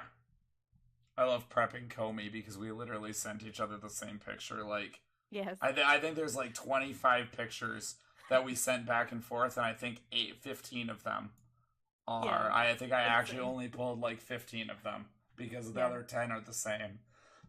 They're so good. And like the ones we didn't pull, like the ones that were different, are both sides like perfect on different spectrums. Oh, don't worry, we'll get We to did a it. good balance. We have a We lot. actually were in sync for once. For once we were in sync on something. Um no, and this is just how this whole volume goes down. The more girl on the left top tries to be friendly, the more this other girl thinks she's just trying to mess with her. Is like insulting her. And then she tries like she's like going on this whole thing where she compares herself to everyone else and just basically puts herself down super hard. It's really relatable because I'm just like, I don't like how she's doing this, but dang, I can relate. And it makes me mad because I can relate to it. So it's like, I can't justifiably be angry at you. Internal struggle. That's the catch-22. That's the one I hate the most. If I can't justifiably hate this character, I'm going to be angry. Also, I love how the main character is slowly getting a crush on the On girl girl that who can't can't smile. smile. Which I love. Which I is love it so it's a much. little disturbing, but it's It is. a little disturbing. He personally loved it. What would you like to know, witness? But no, like, and then like he's just sitting there in the background going, like he's watching this unfold. He can tell from both sides what's happening, and he just doesn't know how to like stop the train. Like he tries his best to like alleviate both sides. He's like, oh, you should talk to her.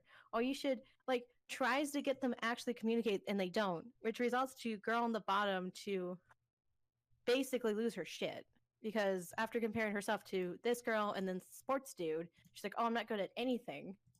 Throws Sports a tan, girl. yeah, and just goes, I'm going to steal the bag because retaliation and bullying. And then the dude catches her, and then they wind up both in the infirmary, and he lectures her, which I love. He full on lectures her. Okay. I That's all I'm don't gonna think say. they've woken up in this manga in this volume yet.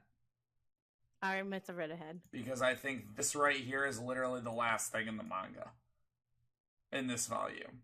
Which is the girl who can't smile finds them both, having fallen down the stairs, and then does this. This is literally the last thing that shows up in this volume. Okay, that's weird because like what I saw the last part of the volume was him lecturing her, and then the girl walks in going, "What's going on?" No, they definitely haven't woken up in the infirmary yet. I must have read a pen accent. Oh well. Well, that's basically the gist of what happens. It's pretty great. I not gonna lie, this is one of my favorite stories in a while. It's fresh, it's new. Slice of life has a different mix to it. It's different enough to be interesting. Okay, on one hand, I want to agree with you because it is really good, but on the other hand, the next manga we're going to talk about takes the cake away from that easily. Are you gonna diss Orange? No, I'm saying that the next manga we're going to talk about is way better than ReLife. I'm sorry, I need a minute to process and to let it out. Okay, I'm done internally screaming at you.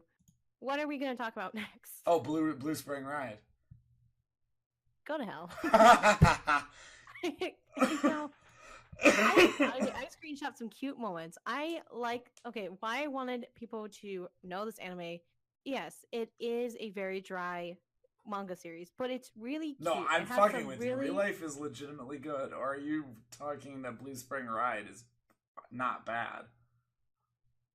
Oh, no, if you want to argue that Blue Spring Ride is not bad, wait till we talk about it. Which we aren't doing next, because no, it's not better than ReLife. I'm not, okay, good, because I was about to beat you up. No, okay, like, Blue Spring Ride has really cute moments, and it actually has very teachable moments. That's why I recommended it. It is a very terrible story. Again, if you want to defend Blue Spring Ride, wait till we're talking about Blue Spring Ride. But don't bring it up then. Do we want to continue discussing this manga? Because I feel like we have a couple more things to discuss here. We will, under the condition that you apologize for even trying to make that comparison. No, because it was a joke and you're an idiot. So moving on.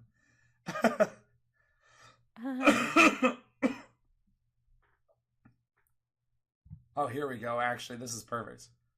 I saw this. I was going to throw you some shade. But I saw this and I immediately thought of Katie. If this is what you think it is. I just saw this and I just loved it. I thought it was something that we needed to at least show. Yes. Okay, yes. All right, yes. Okay, now actually knowing the context, yes. I semi agree. This would be me. I would be that person that screams that because I think I've done that with you before. I think I got so frustrated with you. I was like, do you think I'm a complete idiot? Like, I was just like, done. Am I a joke to you? Yeah, I think that's actually what I said to you. I was just so done. And Tundra was like taken back. He didn't expect me to like outburst because I was silent because I was trying really hard not to meme on her because it was that at the time where the "Am I a joke on you" meme to you meme was like huge. That's right. He was actually trying to be like, do I know she's really pissed off and this is when I don't want to poke the bear, but like I really want to poke the bear. He was like trying to behave so bad. But yeah, I saw this and I immediately thought of you, but also their test scores. That was something else I wanted to discuss. Does it actually... Why the fuck did I... Oh, this is something I actually wanted to discuss. So let's talk about this real quick. they are really intentionally hiding why the main character decided to leave his company after only being there for 3 months, knowing it would be career suicide. He's so neat. That's right. I remember this. Oh. And I'm interested and hoping that that's going to become a plot point later. Oh, it is. Obviously it is, but I'm kind of interested in that. That might be something cool to think about as we continue to read future chapters. Yeah. And then of course we've got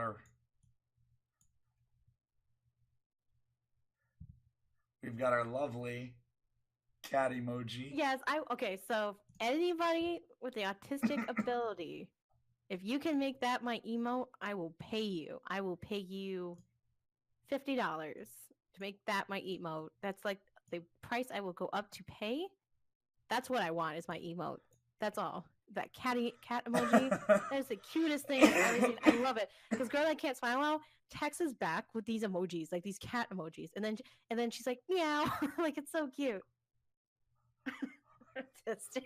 I thought that's what she said too, and I wasn't going to say anything to her. If anyone is remotely autistic, you understand the concept of needing emojis to explain your emotions. Exactly. I mean, make it my emo. I mean, I'm not going to touch that hard. But anyway, like the cat emoji, like find somebody, use all your resources. I need somebody that can make me that emoji. Like, let them know they're hired.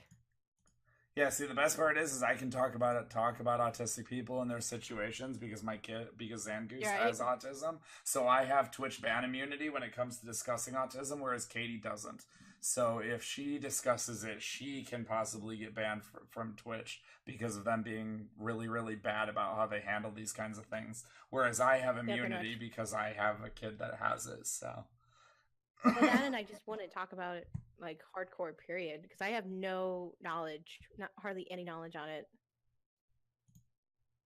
Hardly any knowledge yet. She's known Zangoose for like 4 years, but... Right. More than that, but yeah, no, and I have a friend that has Asperger's and autism, but, like, I don't know, like, all the spectrum parts. Like, I don't know the full details. I don't know enough to, like, confidently start talking like I know what I'm talking about. So that's why I don't talk about it. God, that's a first. Never mind. I'm just gonna rage quit. I'm just gonna quit. Everyone's just gonna quit with me. Oh my gosh, chill your load. All right, so now we are talking about a manga that I do think is actually better than ReLife, albeit it's probably close because ReLife has been really good this volume. But I can't possibly have this many references from Komi and not have it be the better manga of the two. Well, it helps that Komi is just one gold mine of memes. Right. Like, that's just the whole story. It's just one perfect meme after another, where eventually just becomes some type of story. It's like the best way I can describe Komi, in my personal opinion. Because I sent Tundra like so many Komi things because I was like, they're so relatable. Especially one cute outfit. Okay, I want everyone's opinion. Like, send them the outfit I sent you. The girl that's like the pet girl is just like, oh yeah, I want to dress up in a cute outfit. And honestly, no, we're gonna go through all of them. I have every single one of them for references for tonight, specifically so we can actually talk about the pros and cons of every outfit. Like, no, I went all out. The outfit scene was my favorite. Honestly, I was excited. I was like, I've never been excited about an outfit scene, but they do it so well that I was like, heck yeah. So the first thing is something that I noticed that I thought M might get a kick out of and some of my viewers might get a kick out of because they actually might recognize the neighborhood that Komi lives in. What do these houses remind you guys of? Do they kind of look like houses we've been in before that we've had to carefully open the door to? Because Komi basically lives in Sayori's house. The outside is identical, and the layout of the house is identical if you pay attention throughout the manga. Which is weird, to say the least. Because I'd never want to be in that house again. Right Valley outfit scene is one of the best scenes. I I am excited. We will get to it. Chill out. No, I'm Jesus. also excited for other parts of scenes, but this was pretty good. I do like when they meet her mom. I think the I actually particular don't have a reference for that wow. from either of us. So, that being said, we're gonna take it in relative order of this volume. Remember how I told you all this girl was yandere and nobody believed me because she was totally normal in the last volume? Her, Well, a yes, little okay, she weird, got but better. She got better so much. Oh my god. Like I know I gave Tundra and he showed you guys the thing where she just whisper angers at the dude and I was like, definitely Andre. This just this whole thing plus what happens on the beyond this point is just Yandere like simulator. It's seriously like that's what it reminded me of. I was like, is this just like a page out of it? Because like what she does is very much like how what you do in the game. If you catch my drift. so this is where she goes a little bit off the deep end. And she goes even more off the deep end because this is the next scene right here where she invites Komi and Najimi over to her house for the day. Note she is sitting to the left of Komi, where Tadano usually sits. Yeah. There is a reason Tadano is not in his seat. The reason why Tadano is not in his seat is because he is currently tied up in Miss Yandere's bedroom. Yeah, she literally tied pulled to a a chair. Yep. In a room surrounded by pictures of her, of Komi. Like it's great. It's literally like seriously, where she kidnaps him and just starts singing like "Senpai is for me." Just like doesn't really sing it, but you know, like the scene with Markiplier. Like it's just like that. It's just like not for you. Senpai's for me, not for you. Just like grills him, and she's just like, "I'm gonna bury you later tonight." And then when she realizes that the only options are that Komi comes over and she has to clean her room quickly and hide him, this is the conversation that ensues. Yes. She asks him whether he likes the mountains or the river better. Yes, very much. Just like natural conversation. Do you like nothing related, but do you like mountains or rivers? And then she's just like, a person dear to me is coming now. Now is, is he bury you? Oh, okay, yeah. Basically, Komi and what's her face are coming over because, like, I think what Komi was like, oh, friendship. I'm here for friendship. It's not what she's gonna get though. Yeah. This poor dude. I feel so sorry for him. Honestly, he didn't deserve this. He really did. And then when they find Tadano in her closet, inevitably, this is the confrontation moment between Komi and Yamai, Miss Yandere. Of course, Miss Yandere goes straight for the knife, like all Yanderes do. Yuri. Yes. I can't get over Komi's handwriting. It's just so perfect. It just makes me happy. And my favorite part is after this confrontation, Tadano and Komi leave. And they leave Najimi behind with psycho Yandere girl still sitting here with a knife crying her eyes out. Yeah. Like, a normal person who has a knife. I cry too when my friends are about to leave. Why hold a knife? Total reasonable. Like she just doesn't she just walk back up to him too with the knife while crying? Like they're not phased too. I would have been nervous. I would back up. Honestly, if she came towards me with the knife. No, he's like right up on up against the wall. Najimi is like literally like trying to melt himself or herself into the wall. Yeah, she's like the only one doing it, but the other two aren't. They're just like in the middle of the room. Like Komi is Komi. He would have left Najimi too. I can relate to that. I'd have left. Yeah, that's fair. Nobody likes Najimi, not even me. So then next scene we have is that Komi asks Tadano to come out into the hallway the next day at school, and she asks him to basically stop being her friend because he got hurt because of her. And his response was Yeah. basically, I'm gonna pick my friends too. And this is her response to that. She actually talks Yeah. for the first time. It's so cute. That's why I wanted to share it to him because I was like, oh my gosh, she actually like spoke to him, and she's so flustered and super kawaii about it. And it's just like it made me squeal. It actually, I legit did squeal at this part. I was like, so yes, exactly, so adorable. I was like, yes, She like I reminds me in this scene so heavily of Shiragane from Actually I Am, which will be a manga I think we'll have to read at a later date because the artwork in both this and that are very similar and very good.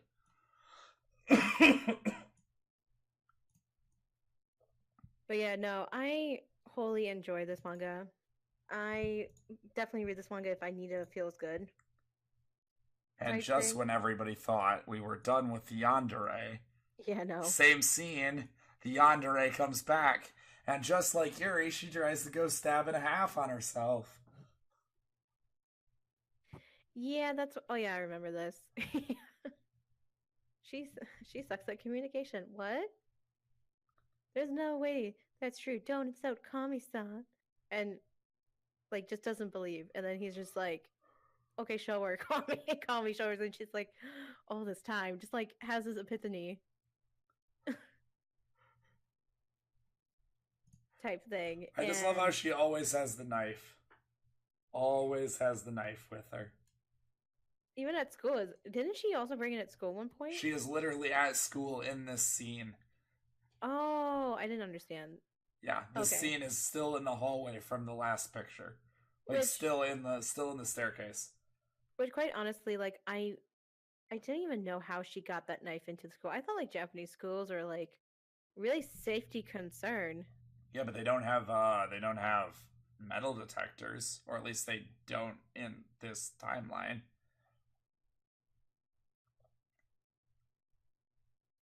It's Oh, not something that that makes typically sense. Yeah, happens. Japan is one of the safest countries on the planet as far as violent crime goes, so that's nobody true. really ever assumes that it's a thing to worry about.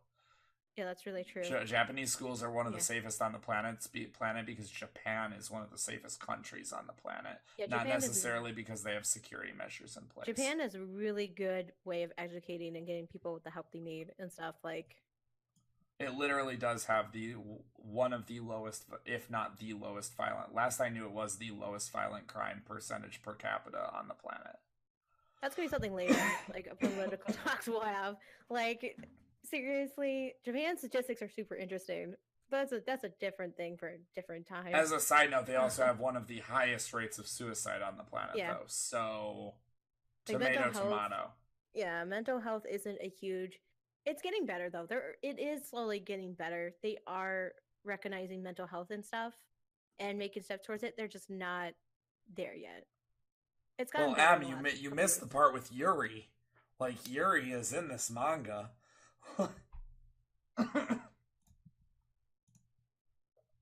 Yeah, she really is though. The other part I love is now we can get to the outfit scene because it is now basically the Nope, outfit we're scene. not there yet. No, Nope, that's literally last. this is torture. I have it queued up for the last thing we do on this manga. This But is before torture. next, we have to discuss Best Girl and her contributions No. to this volume. All right, Actual Best Girl. actual best girl. Yeah, the one you can't argue with me about. Look at her being so cute with her doggy tail. Oh yeah, the ramen scene. And we will get the ramen scene. Hold That's on, why I that's next. screenshot it because I was like relate so hard. I was like, I want a ramen So professional friend this that is knows the real everything about reason. I mean, ramen. other Like, than the doggy girl fetish, this is the other reason why Aguri is best girl for me in this manga. Because she is a major foodie who goes to all the restaurants and does reviews and is like a actual legitimate food critic as well as. yeah, like she's well known. It's like super, super legit. Like I was like, I want a friend that's a food critic. That would be amazing. And then Komi's just like okay, let's go. Let's go to this. I want to go to the ramen shop. She's like super excited, and then they get there, and she's just going through like the quality of food, going all over their plate dishes and stuff, testing it and stuff. Like it was great. I enjoyed that scene. Yeah, she's the best. Next to Komi, she's best girl for Komi. We have to assume that Komi is the main character of this manga, not Tadano, even though he is the male. He's really nice, actually. Yeah, Agri's really cool, and she only gets better as the manga goes on. I agree. Like she is best girl. Now, next we have an introduction to do, Okay. which of course, He's like, I expected more excitement. I just there's no reason to be so excited about Nakanika being introduced. yeah. She's a Chinibyo, which is basically she thinks she's self-important. No, that doesn't. The bit you're talking about, Cyber, doesn't happen until either the next volume or the one after that. Probably next volume.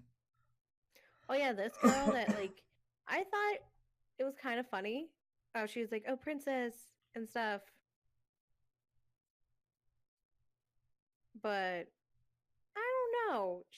There's good weird and there's just weird. And there's And they also put her bad more weird, towards but she's bad weird. weird. Yeah, they put her into the weird category, which I don't mind.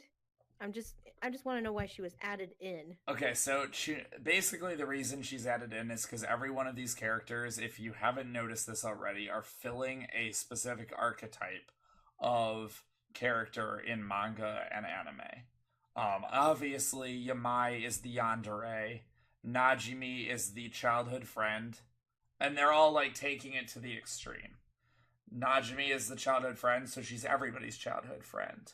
Yamai is yandere, so she actually literally kidnaps somebody and tries to kill them. Yeah. And then tries to kill herself in the middle of school. Yeah.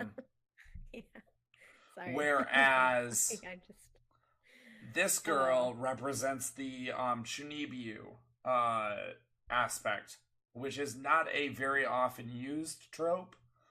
It is a concept of not over dramatic. Chill for a sec. Basically, it is the idea that you are somehow special, and it develops in middle school. And it's kind of like a common trope for Japanese youths in middle school, where they just kind of make up this own storyline for themselves that makes them cooler than what they actually are. And some of them never really grow out of it when they move out of middle school. And so this girl takes it to the umpteenth degree, where she's like literally lives in her own fantasy world of her own design.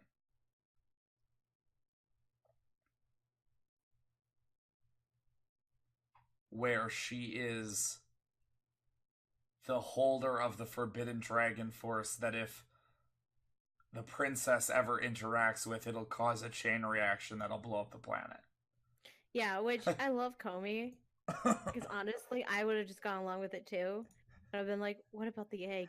And she just like it just like kind of is just like, okay, let's see where this goes. And yeah, just kind of like tell me more about this explosion is the first thing she says. yes. And I think the girl didn't expect to get this far because then she like stumbled a little bit. Yeah, pretty much. She's just like, oh gosh, I didn't know. Yes, Cyber. When you realize when the awkward silence gives you an opportunity to realize that you're a Chinibyo. Yes. Oh, yeah. And generally, this is another thing that's very typical of Chunibyos in manga and anime. The eye patch. Eye patch girl is always a dead giveaway for who the Chunibyo is. That I didn't know because I was really like, oh, what's up with her eye? Yeah. Like I was actually legitimately concerned. I was like, oh, she's huddled over. She's got an eye patch. Does she get beat up? Like Yeah, here's and then another she was like scene. going the scene, and then I finally put two and two together, and I was like, oh, she's just doing a story to do a story. Yeah. Got it. Yep. That's pretty much it. And she's always crazy. Yeah, like she didn't expect to get this far, and then she gets really embarrassed because she didn't know what to do next. Which I was like, hey, if you're gonna make that story, you didn't know what you're doing next. You need to commit. Guess what time it is? Dress up time. I love this. This is the introduction to the scene where they will be doing Yes. dressing her up. Is that they call Agri over and ask if she wants to come, and she's like, oh, you're taking the dog for a walk. I'm so happy. Yeah, pretty much. And I like how Komi is just like, it's cool you have a pet fetish. We'll still be friends. Just like lets her basically do whatever. Komi at any point, like if Komi was really uncomfortable, Komi would just write down like stop. But like Komi's just chill. I appreciate that. Like Komi just lets them be themselves. Yeah. And here will be the first outfit. What the hell? First outfit. There we go. First outfit. Najumi's choice. Oh my gosh. Yes. I don't understand why Komi would give this a 4, because, I mean, everybody knows Chinese dress is what best girl wears. That was a really cute dress. That's what actually. Lily I'm wears. Not a That's what. Huge Chinese dress person, but I did like the pattern on this dress and how she looked at it. I did appreciate that. I don't think we can be friends if you don't like a Chinese dress on a pretty girl. I don't know how that can be a There's thing. some Like, Chinese dresses that have a really ugly pattern or colorization to it. I mean, That's what I guess, but that's the I'll have to color, not the design. It's have really weird designs, but that's besides the point. Like this dress. This is the really only design. What are you talking about? This is the traditional Chinese dress. This is what it has to look like to be proper. There's so many more, but I will show you. That's gonna be a different topic. Moving on. Like this looked really nice on her. I did like this dress. I did too. Of course. Yamai's choice. She did work. Yeah, she worked that dress. I love how on the left side of the image it's showing her butt and she's got to put her hand in front of it for the camera. Yeah, I understand. She's not very comfortable in short outfits. That's kind of why I was like, because like it's if you're gonna dress someone up, you gotta make sure they're comfortable doing it. Right. But I do like the outfit. Like the shirt is super cute. She looks super cute with the shoes and stuff. But like, I give it a -2 points for the comfortability. Like she was not very comfortable in that outfit. Yeah. She was terrified because somebody with her type of condition, the type of attention she would be getting isn't the type of attention she's ready for. Yeah, she does look cute in it though. Like objectively speaking, she does look pretty cute in it. She looks super cute, and I really like that outfit. I was just like you can see she's terrified. Like I was like, oh, poor Komi. Right. All right. Next one. Tunder's like, how dare you? I love this outfit. This is my screenshot. This is my screensaver. Najumi's real choice. I think this is pretty cute. This is super cute. I really like this. I was all for this. This would be something I would wear. I was 100% behind this outfit. A little bit of a library look to it, which is kind of cute. With the braid, which I want to know, did she make the braid or did one of them do the braid? Right. That's what I want to know. I want the behind the scenes. Right. Yeah, I want to see her and Agri in the dressing room together doing her hair. That's all I want in life at this point. We need the fan art. All of you, all you fan art fanatics, I need you to go out there, make that fan art happen. As Katie would say, all you autists. No, it's artist. Okay, get it right. It's not how you pronounce it. No, I pronounce it autist. Yeah. I love Agri's choice. Even though everyone's like, it's so lame, I think it's so cute. So cute. It's so her style too. Like it's so her. I love the shoes. I love the shirt. I love the pants. I was like, where do I get this outfit? I was 130% behind this because she's so comfy. It's a good outfit. Like I was just 5 minutes of like, I want this outfit. How can I get it? It's maybe not going out and about in Japan appropriate, but it's super fucking cute. Right. And like the shoes especially. I was like, I need these shoes. I love the Kuma shoes and shirt. They are very cute. And the pants are fine. I think it's ridiculous that it didn't get more. Like it's really a really good outfit. And like, especially with Dogro, like Dogro knows what Komi would like. So I was like, I would be like, okay, yeah, that makes sense. I would vote a higher vote. I would get a 10. Yeah. Maybe a 9. I would change the shirt. Because if she's going out, I would make it more of like one of those long shirts and then like have like the tie in the middle with like Yeah. a fluey shirt because those shoes already are cutesy. So that would tie the outfit really well together and it would be still comfy for her. Yeah. I think it's cute. And I think it's 10 out very of 10 for me. comfortable and comfy is important. Let's be real. Komi's like you want to be like to be for Komi to be the best to her ability, she needs to be comfy. I'm sitting here wearing a full fucking 4-piece suit because I'm most comfortable in it. No, you're not. Shut up. And then He's wearing Tadano's sweats. choice.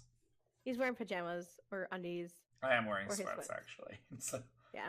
And a sprint shirt. That was cute. I was like, heck yeah. Heck yes to this dress. This is very cute. Especially because she likes it. She like looks so ecstatic. Like her little blush. Like that's a happy blush. Like I was like, yes. The little tilt of the head. I think she looks good in it, and I like the shoes. I especially like the shoes. The little cute little bows. Are those are sandals, aren't they? They are. They're sandals with bows That's at the top. Yeah. Because like walking around all day and with those type of sandals actually would be really comfortable to walk in because that's one of the most important thing is like a lot of guys don't realize what girls have to go through is like footwear. You have to make sure you can walk in something all day because usually some shoes will give you blisters. Yeah. If you walk it all day. So like you have to be very conscious choice. I give this guy props for picking out this outfit.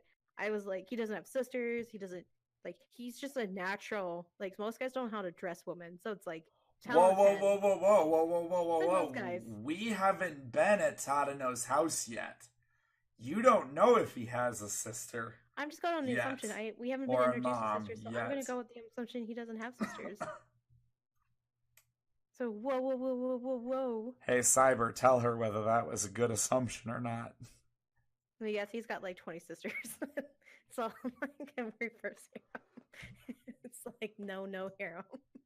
What are you talking about? That's the best harem. That's a no harem. Emoto OP. Gosh. Okay. So that is all I have as far as references for Komi goes. So did we have anything else we wanted to discuss about this manga before we move on? Yeah, I agree. It was a pretty shit assumption. I'm just saying I haven't been introduced family, so I'm on the assumption he has no family until I meet the family. Like, for all I know, he's the typical rich Japanese kid that lives in their own apartment and is totally yandere and has to live off the next door neighbor for food and totally yandere, close, but you know, no cigar, not even in the ballpark. I'm making a Torodo yo reference. Okay, I'm assuming we're going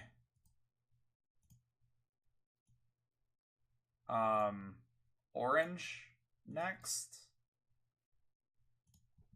We could do Blue Spring Ride, but I don't have much for it because I only got halfway through it. Wait, what did I spoil? No, I said I'm assuming we're doing Blue Spring Ride next. Oh no, Cyber was like, oh, way to spoil it. And I was like, wait, did I actually spoil it? Like, I don't know. I haven't read Beyond Kami. Like, I don't know. So. Oh, she's just fucking with you.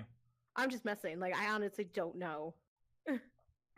If that is what happens, I'm sorry. I did a shot in the dark.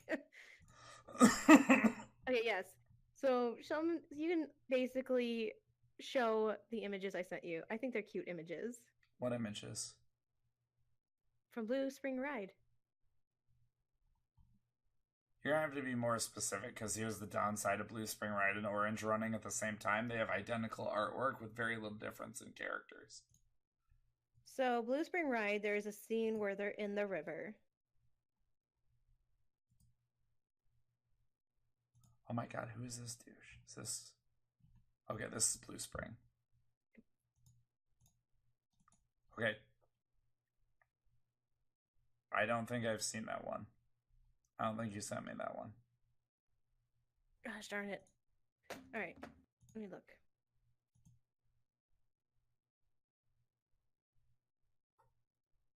Yeah, an awkward moment when you're actually right. They do have very similar artwork, if not the same artwork. Why? Why is this happening? Here you go. Let's see. That's one. Like there's a really big moment. Here we go. I'm just gonna resend it to you. I'm just gonna fucking type. One is gonna be called blue, the other one's gonna be called orange, and everybody will be fucking happy. Right.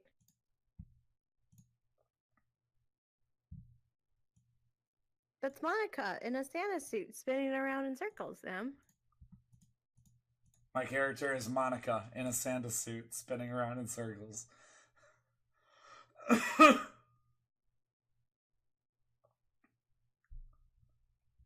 Because it's getting close to Christmas, so I thought we'd establish a little bit of a Christmas theme Yeah. on my end of things, and then I decided to throw a Santa hat on Katie's end of things because she felt left out.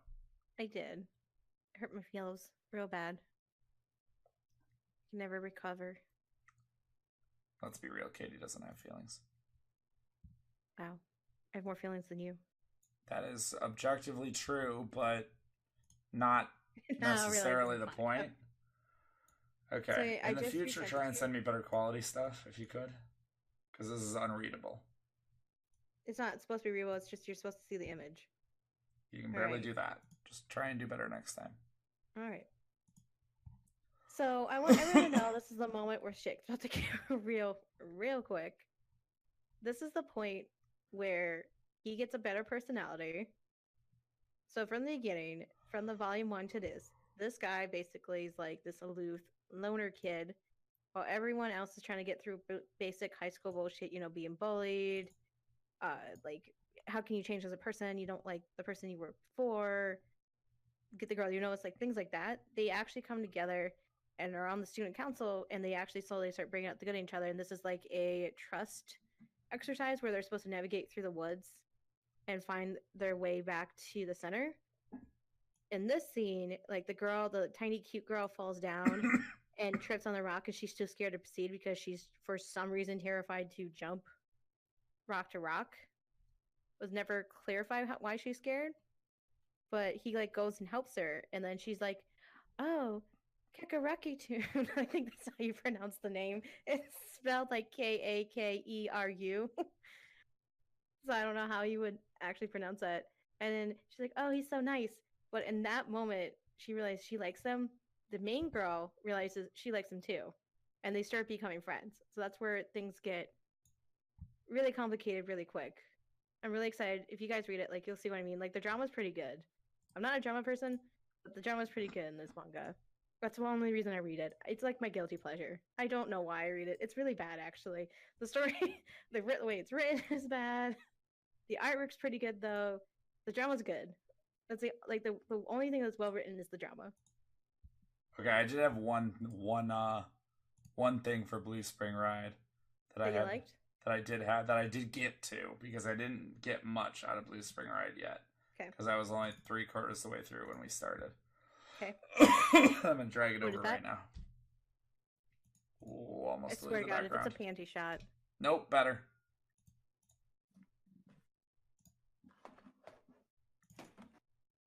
Something for all you ladies in here. Oh my!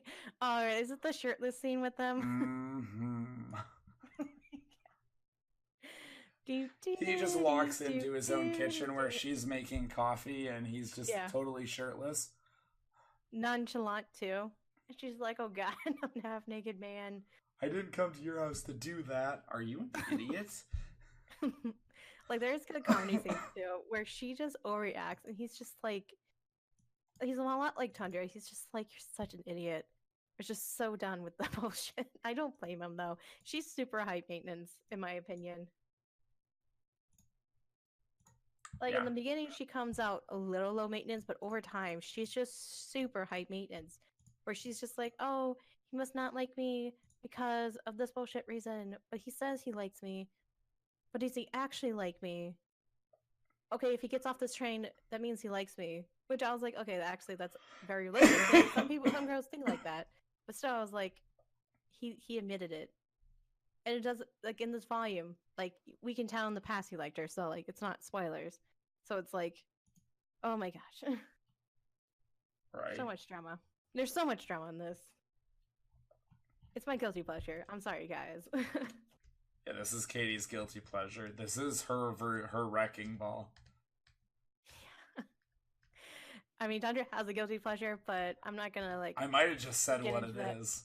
I think so too. But I'm not gonna get into that. That's why he's not gonna critique me too hard on it. My guilty pleasure is into manga or an anime. I feel no guilt for my liking of what I like in manga and anime.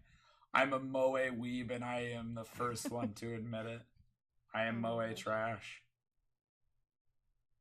It's good to let that out. You're probably not in the safest space, but I will try to be that safe person for you. Okay, so Oh. next up I think is Orange.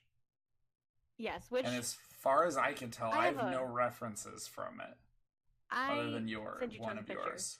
I got Some one of these from you that was pictures, Orange. I think there were important moments. I want to. Okay, so second volume is Katie, pause. I have one picture from you that is from Orange. You should have multiple. Here, No. I'll resend the orange ones. Okay. You need to get better about this, because you sent me like 300 of them over and over and over again, and then you didn't send me like half of the references I needed. Sorry, give me 1 second, folks. This one right here is the only one I have. Which, is this not something we discussed last week? Because I'm not sure. No. Again, unreadable.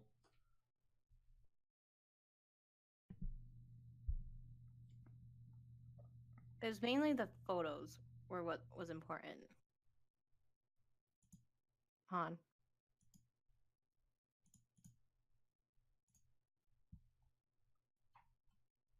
Sorry, I can't send them all at once because, yeah. I've been able to send up to 4 at a time. Is pretty much what I average at, functionally.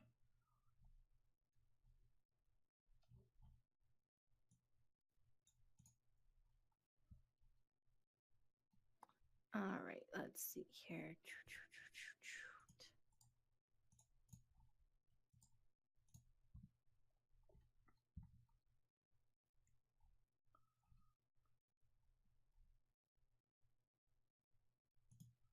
Okay. This one actually looks like it's good quality, too. For the first time in forever. Okay, we're just going to assume this one's garbage that's up on the screen right now. We'll throw this one up because this one is actually usable. There are a lot of instances I feel like in this second volume I did like the story was progressing pretty well. Mm-hmm. It got really interesting on a lot of different parts. There were also very meme-like and appropriate moments that I did love, especially this last one I'm sending you. I want you to show that one first, because honestly, I'm going to give I'm pretty sure you read ahead on Orange, because a couple of these are not from this volume. I read up to chapter, I believe you said 15 or 17. No, through 16. Oh, wow. Yeah. Because this one where they're in the car, and what's his face is talking about stealing Naho, that did not happen in this volume. Oh well. Nor did the group of them all standing together. Well, just won't talk about that then. Yeah. I think this is the only reference you've sent me that is actually from this volume. Nope, that's not true. This one isn't. I have a couple that were in the volume. Yeah, I'm seeing a couple. But I mainly want the very last one where the girl's raising her hand. Yeah, I'm pulling that one right now. That one, okay. One, this isn't. I want this to be a meme. It's gotta be one of the lower quality ones.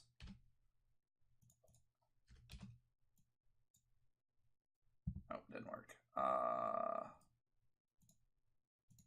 But anyway, what happens is in this segment, we already know that Best Boy likes Naho, who is the main character girl. Like, he admits it because he's just like, oh, the 3 I want to confess to, you're the one I want to confess to the most. Are we calling Mr. Suicide Best Boy? Is that really what we're going with this? Yes, for right now. Like, okay, immediately the best friend dude is Best Boy, but like, for right now, we're just gonna say he's Best Boy. And basically it's like, oh yeah, and they admit they like each other. Like, they know. this is the girl with the short hair is his ex. And basically, she's like a senior trying, and it's been harassing Naho. This is best friend shout out because she catches her bullying her friend, like, and just basically stops it. She's just like, I know you're not trying to bully my friend. And the girl's like, how is this your business? It just goes bam. And just like says this, like, I'm not nice to everyone. Smacks her upside her bitch ass head. Yeah, just basically is like, you really want me to spread around to the whole campus on how a senior is picking on a junior? Because I will. Basically threatens her, tells her if she sees her anywhere near Naho again, she will ruin her reputation. Because this girl is actually like, I think she's like related to the principal. Like, I think she's like the principal's niece or something. Like, she has an actual reputation. So, like, she can mess up this girl's life because that's all they're about is reputation. So I was like, oh, like, I was just like, best friend shout out. Like, I love how she handled it. And then afterwards, she makes sure Naho's okay and tells Naho, like, hey, you need to stick up for yourself. And it's just like, it's really cool how of good her friend she is. And after that, the senior girl basically leaves Naho alone. Like, she scowls in the distance but doesn't do anything. So that's why I want this to be a meme. It's just like, I just want this bitch no you didn't like hand. Bitch, no, you didn't. That's what this hand is. I just love this hand. Exactly. I'm about to smite some motherfuckers. Like, just like. Nuh-uh, like, girl, you don't go there. Cut out like her and put flames around. I'm about to smite someone. Like, just. God damn it. Yeah. Just like, second picture is the one where they're crying. Because, like, finally, like, Best Boy's kind of just been keeping to himself, and they finally, like, the letters they get were like, he's really sad. So the biggest thing that came of this volume that we didn't discuss yet is that it turns out fucking everybody got a letter, not just the main character, as to the knowledge that what's-his-face, the girl that Katie, or the boy that Katie is referring to as Best Boy, kills himself in a year. Everybody all of the friends got a letter, not just the main character, and that kind of becomes the main focus of this volume, in that now the male friend in the group is helping, and then eventually so is also the girls in the group as well are directly helping instead of just half-assedly helping in their misguided way. Yeah, they're being way more active, especially why I say he's Best Boy is because she doesn't know nothing about Best Boys. So hard to like hide his depression from his friends that I relate. Like, he has a hard time doing that to people because like he always smiles all the time, so he puts on this persona like he's always happy. Just remember, kids, being Sayori makes you best. Gosh. And so basically Naho and Naho's best friend dude basically call him out on the bullshit, which I like the scene. And if you want to show them with the scene where he's crying in the other dude's shoulder, this was a really well done scene because most mangas don't touch this type of stuff. I love how this was handled. They handled this with a lot of compassion and a lot of upfrontness, which is good quality in friendship because lately they're like, we know you're sad, drop the bullshit. Like, they just call him out and he's like, what? And they're like, your mom died, you're not okay, we know you're not okay, come to us, we're good friends. We want you here for fun times, but we also are going to be here for the bad times. It's this one's really not worth moving over because it's worthless without the picture of the words and you can't read them, but yeah. Where I like it because most mangas don't show, like, it's the one after that one, but like he's crying and he's like, but it's different. And because like he's blaming himself for his mother's death and his best friend calls out and he's like, no, it's not different. Everyone has these thoughts. It's not your fault. And you didn't do anything wrong. Like, just calls him out, just refuses to let him refuses to let him get back into that thinking, like reassures them every step of the way. I love how this was handled. And they all just hug each other and cry. And he like opens up. And after that point, things change. I really love how this was handled. I give them props. Because this is basically a story about if your friend committed suicide and you had a chance to fix it, how would you handle it type thing. Like, it's a story from boy likes girl to basically saving him. I like how they're handling it. There are some one or two things I would change, but this is very progressive. I really like it. Not sure progressive is the word I would use, but Not progressive, but like in a manga sense. Because usually in the manga, when someone's like depressed, they're kind of just like ha ha ha, and they don't touch actual mentality base. Like they're touching actual mentality base. And that's okay, Moxie. And then the next scene is again like where they're at the track race, and the letter is like, "Don't let." Like Naho is supposed to not let him run their race, but the other letters say do let him run the race. So they're kind of like, should we let him run the race or no? Yeah, like he gets upset and stuff, and falls and stuff, and like. Spoiler alert: they let him run the race. Yeah, they all run together though. I did like how they handled this. So basically, the way the letter says it is what happens is the whole class makes it into a big deal, and the guy ends up tripping and twisting his ankle in the middle of the race and loses because of that.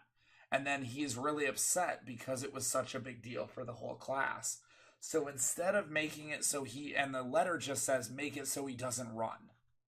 Yeah. And instead of making it so he doesn't run, they decide to make it so that the class doesn't make a big deal out of winning the race. So that way he still gets to run and he still gets to participate and he still gets to have fun. But when he does still end up tripping and twisting his ankle, it doesn't matter to anybody that he didn't win the race, because the whole point of the race wasn't to win anymore. It was to have fun running, which he did do. I did really like how they did that. They do a really, like, the second volume, it's so much better than the first volume. Honestly, they showcase how much effort they're putting to make sure he is okay, and how much of the effort they put into making sure like emotionally like he is happy, and like they're like being really good friends. Like it's really nice, and they're not like going above, like they're not going above and beyond, but they're doing the right amount of healthy friendship helping, which I do appreciate, because some people they'll do over the top stuff in some manga, but they're not. Like they're doing legit, like they do some stupid shit that's over the top, that's unnecessary, but yeah, for the most part it is like legit. Like this is what you would do for a friend.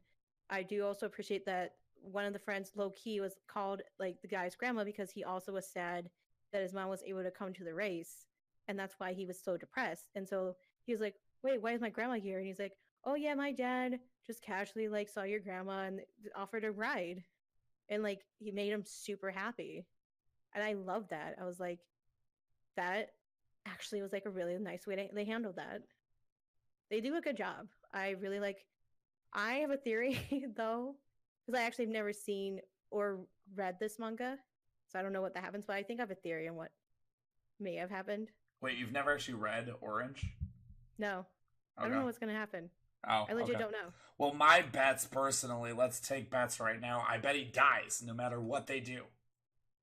He's going to die at the end, and I'm going to hate you. I think he's the one that his future self before he dies, because like they say it might not be accident. I think he actually wrote them.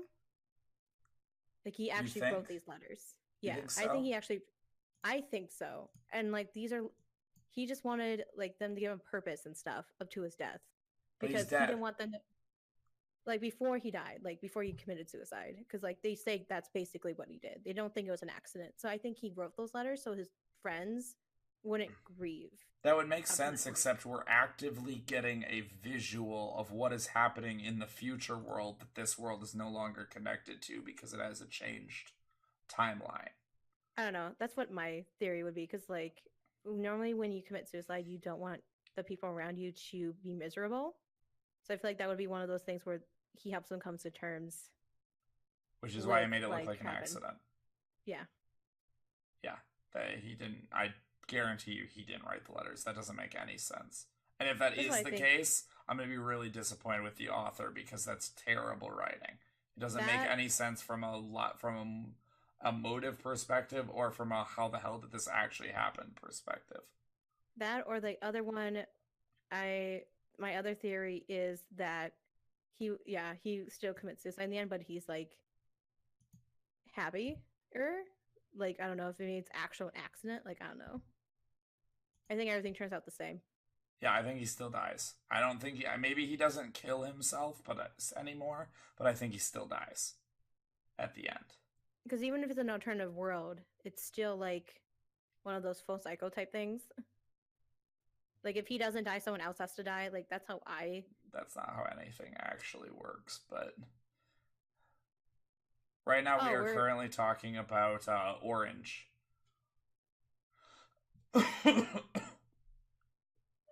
Yeah, I actually. I did not like the first volume, not gonna lie, but the second volume picked up pretty quick. Yeah, There the were a second lot volume of. has picked up very fast.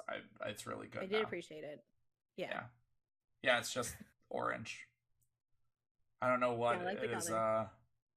It's I like basically the about well, we have a past episode if you want to watch the VOD from last week where we discuss what is happening from the beginning of Yeah, the okay. manga. Very general sense. These group of friends, have a friend that committed suicide, and they sent a letter to their past selves to help try to resurrect the situation. So it's now the past friends trying to prevent him from committing suicide. So they do everything they can to like correct all like his grievances and making sure he doesn't regret anything, and tries to like do everything they can to like make sure it doesn't happen, essentially, but not in like an overtop sense. It's a good story. So far, it's a good story. Yeah. All right. So that being said, we can move on off of this one. Yes. Do we want to move on? There's only two left. Do we want to move on to One Punch or Nisekoi? One Punch. I Oh, don't know who Pokemon. Pokemon isn't actually here. It's she's a League of Legends streamer that I made a joke throwing in the title because she's popular to see if I could pull people in because her name was in the title. Yeah, I didn't condone this. Which Katie did not condone. I figured I'm absolute sorry. worst case Pokemon could come in here and then, everybody wins. So I'm sorry. I'm not. I'm not Pokemon. I'm sorry. yes, I exactly. tried. You see it. You I got tried my me. best. I tried my best. Desu Desu. Kawaii? No, I don't know. Yeah, Katie, you can't. Don't try. I can't do it. Okay, so Nisekoi or One Punch? Because I actually have references for both. One Punch. Okay. Right off the bat, we have some bullshit that happened. Like last week, we were talking about yeah, that actually describes both me and Katie too. So last week we were talking about how these villains have shown up and they're all like people who are part animals, and we're hoping that it's going to become a big plot point going further. And so far, this is all we got out of it: is a final battle with the big bad, who's like a Hercules beetle person. Yeah, pretty much. And the fight pretty much ends as quickly as every other fight in the whole manga does, with Saitama punching the dude and he dies. All because he didn't get those coupons. Yeah. Wait, speaking of which, where is that? Because that should have been a reference that I had. A lot of my references are just missing, and I don't know why. That's Kabuto, right? Yep, that's Kabuto. Yep.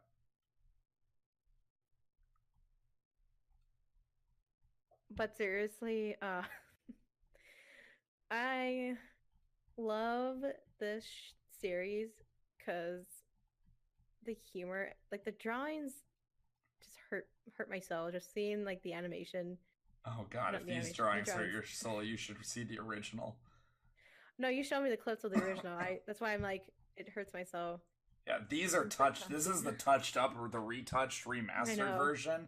The original is like almost unreadable because the that. That's why art is so bad. That's why I have PTSD every time this manga. No, I like Saitama. Saitama is like one of my favorite characters actually, like all time, because they just do him so well. He's just so funny. I'm not like, I don't get much mangas that are funny to me, like legitimately make me laugh. But One Punch is one of those ones where I will legit laugh.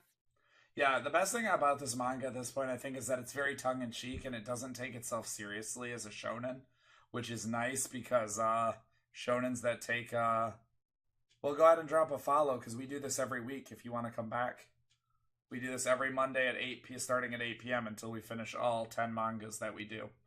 Yeah. And we're thinking about adding additional ones, so feel free to drop a follow and join the Discord.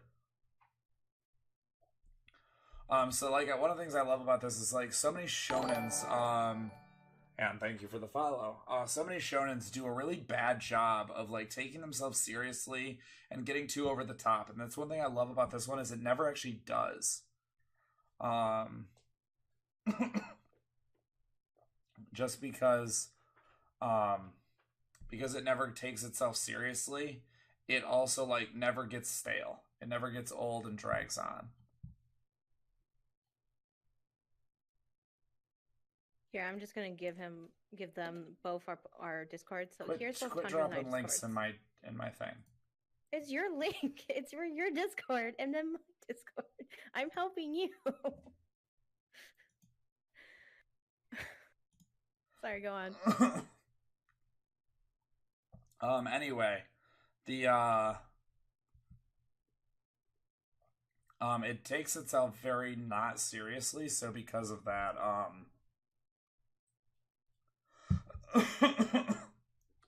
it doesn't ever get stale because of that. So it like never gets to that point of DBZ where it's like, oh, we're gonna spend five chapters of just powering up and talking about bullshit and power of friendship and all that shit. It never gets to that point. So because it never gets to that point, it never gets that stale, stupid feeling that all shonen get where they come to a point where they need to up the ante infinitely. And, yeah, no, pretty much. Yeah, like it's a lot of like cliches, but the cliches aren't like hurt your soul like cliches. They're actually legit funny. Yeah. Well done, like cliches. My favorite is the mosquito bit. That's my personal favorite all-time thing, where he tries to kill like this fly or something. I'll be entirely honest, I still don't know how this happened, but I missed the pages with the mosquito. No, with this mosquito lady. That's my favorite. I've read it before, but rereading it, somehow I missed those pages this time through. So yeah, no, like, there's a scene like he can kill anything, but he can't kill this one fly, which he even hits himself, which I was expecting to knock himself out, but I guess it just his own body neutralizes himself. Yeah, his defense is every bit as high as his offense. But then we had a new character be introduced this episode. Oh. What character? I didn't read it. This guy. You didn't read One Punch this week? I told you I didn't get to One Punch Man in My Hero. Oh, I thought it was a different one for some reason. Mm-mm. Oh well. Oh, Ninja Dude. Yep, Ninja Dude, who also in normal show looks like a girl. Why not? But it is a dude, right? It's Nagisa all over again. What if that's Nagisa's mom, and then that's how Nagisa's mom and Alien Octopus Man got together? Oh my god. Are we still on that? Yes, that's my theory. So, this dude is basically his special power. He's a super, and his special power is he moves super fast. But he's still not as fast as Saitama. Which is pretty great, actually. Which leads to this happening. The awkward moment when you get punched in the nuts. Punch right in your dangling donger. He's like, checkmate. Oops, sorry. Just he knew what he was doing. I meant to stop, but accidentally made contact. Like your dick landed on my hand. And this right here is a perfect example of why I love this manga. And then there's here where he can barely stand.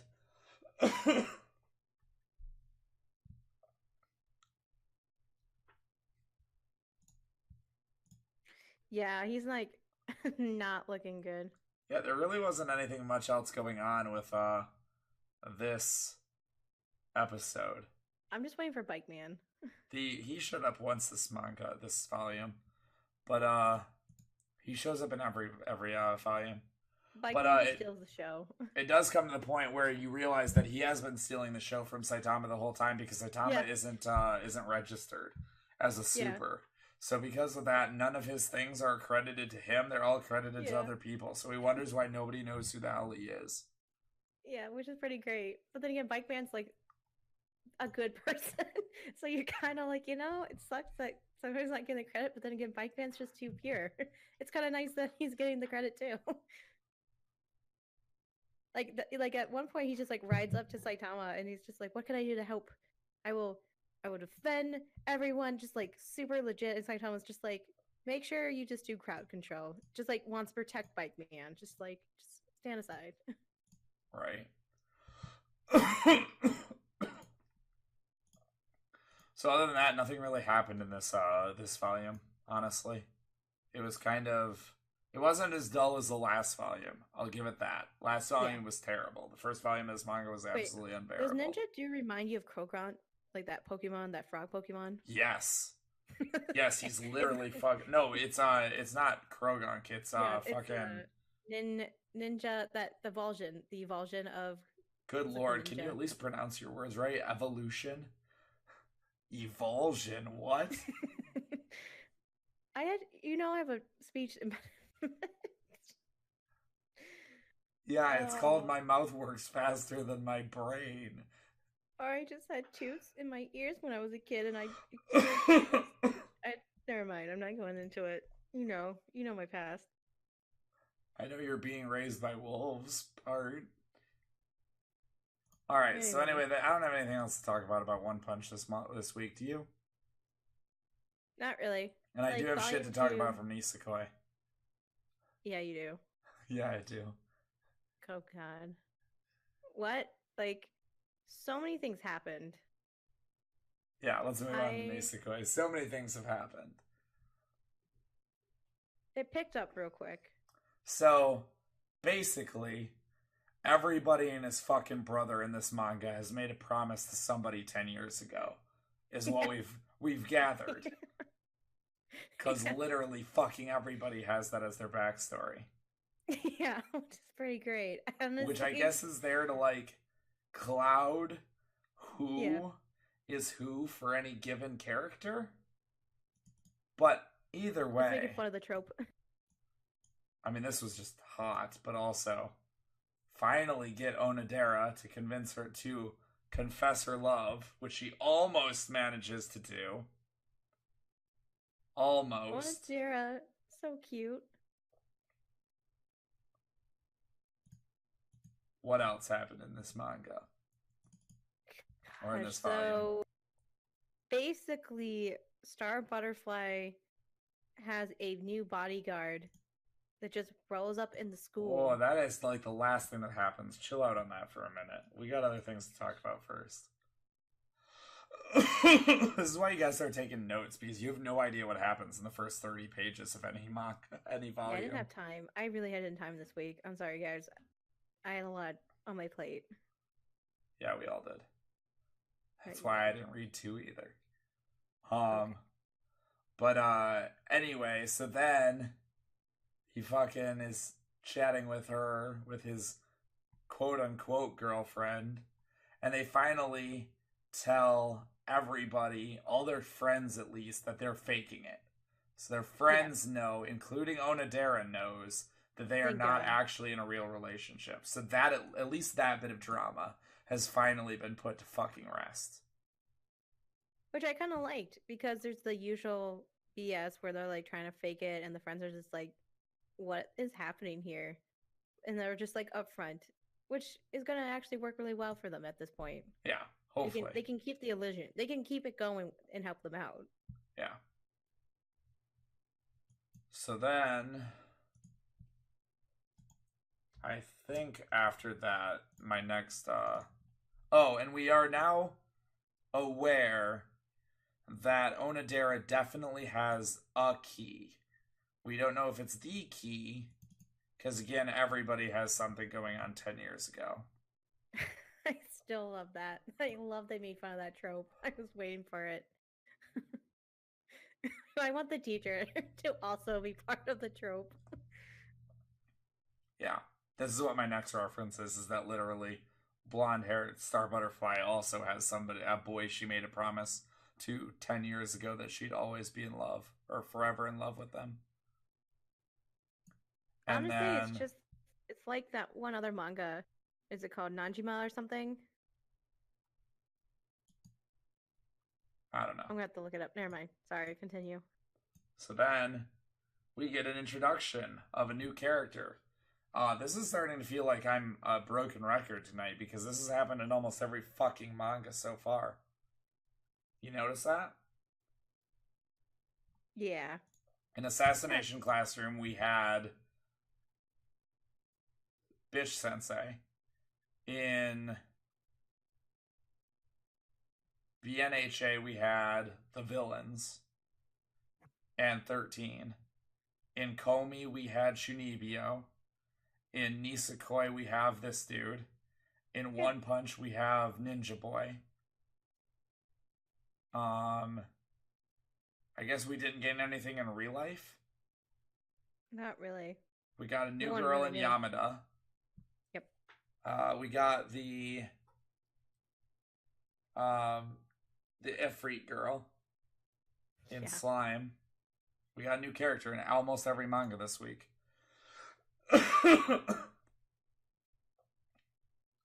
So this boy is a friend of Star Butterfly.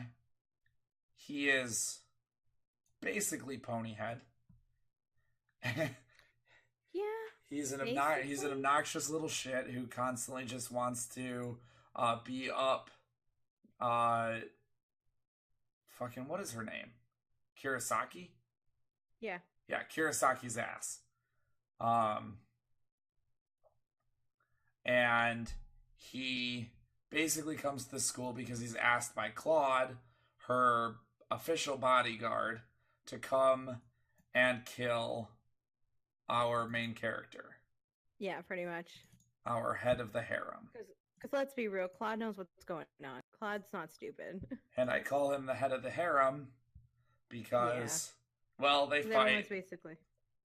They fight. Him and this new assassin guy, the main character and this new assassin guy fight. And they both fall off the building into the pool. And it knocks the assassin guy unconscious. And then he drags us. The main character drags assassin guy into a nearby shed and begins to strip off his clothes because he doesn't want him to be soaking wet and cold while he is unconscious and recovering. And it turns out assassin guy, like so many other people in this fucking set of manga we have chosen, is not in fact a guy.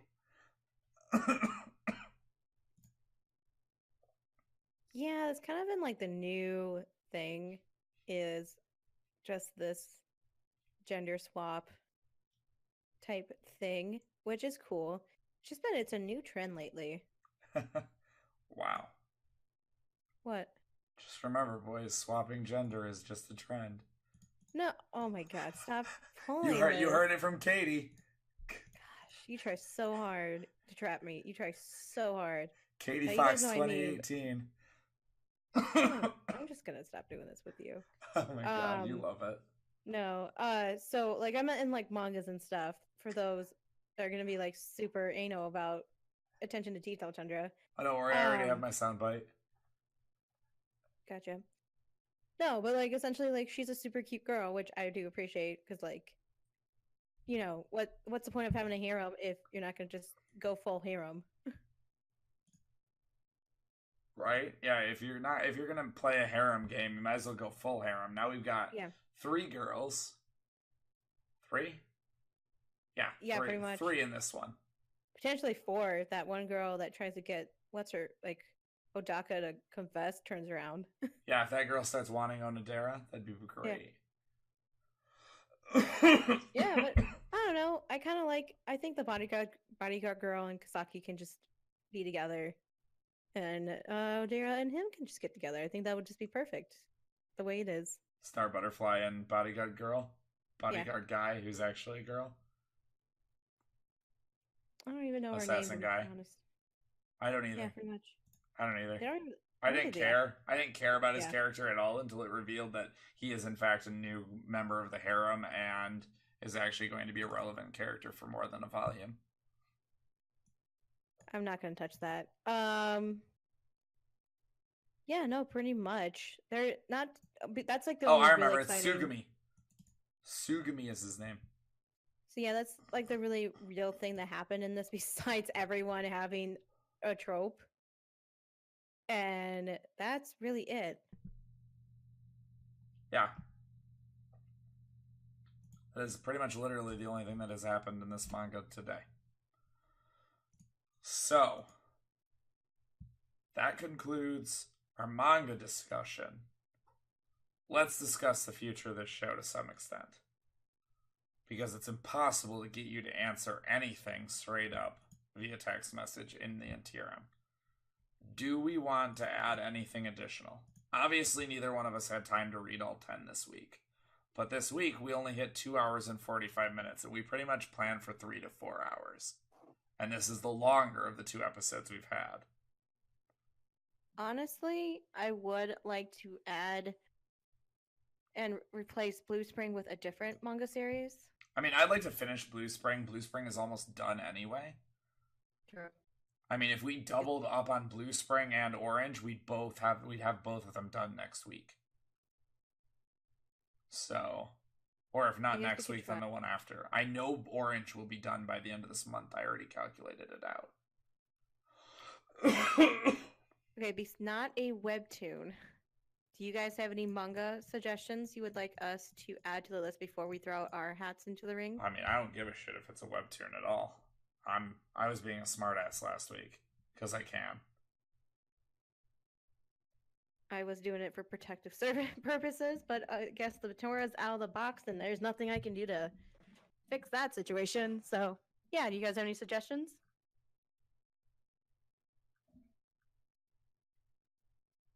I'm looking at my favorites list right now to see if I have any that I'd really like to add.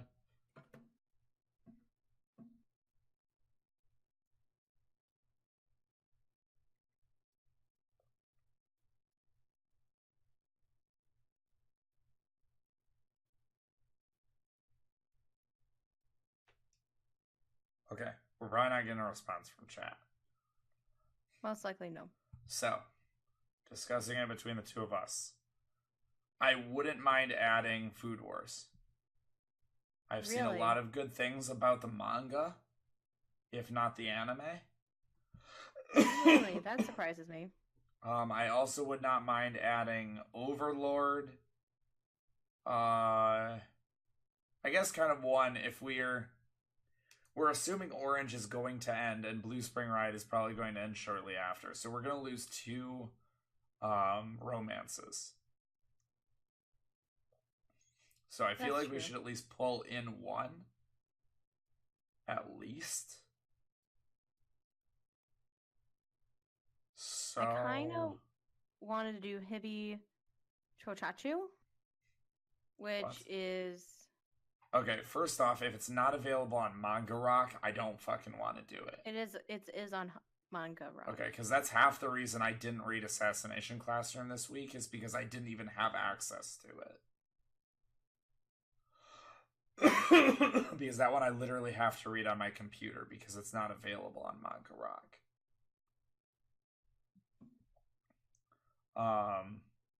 So what is it called?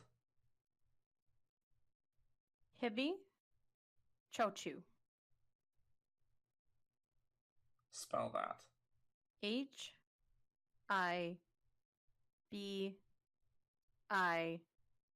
space CHOUCHO.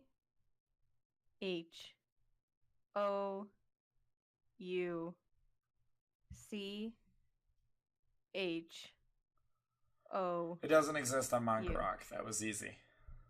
I'm seeing it on Manga Rock currently. Oh, my bad. I was doing it wrong. I'm an idiot. Still not getting anything. I don't know how you're, like, it's messing it up for you. Because I'm literally, that's the only reason I know about it is because of Manga Rock. Maybe because yours is automatically... Set to do. Yeah, because it's only available on Manga Eden and Manga Fox. I don't know how. Then I'm getting it on Manga Rock. Like, and my thing's been fucking stupid lately. Hibi Chocho. What is this about?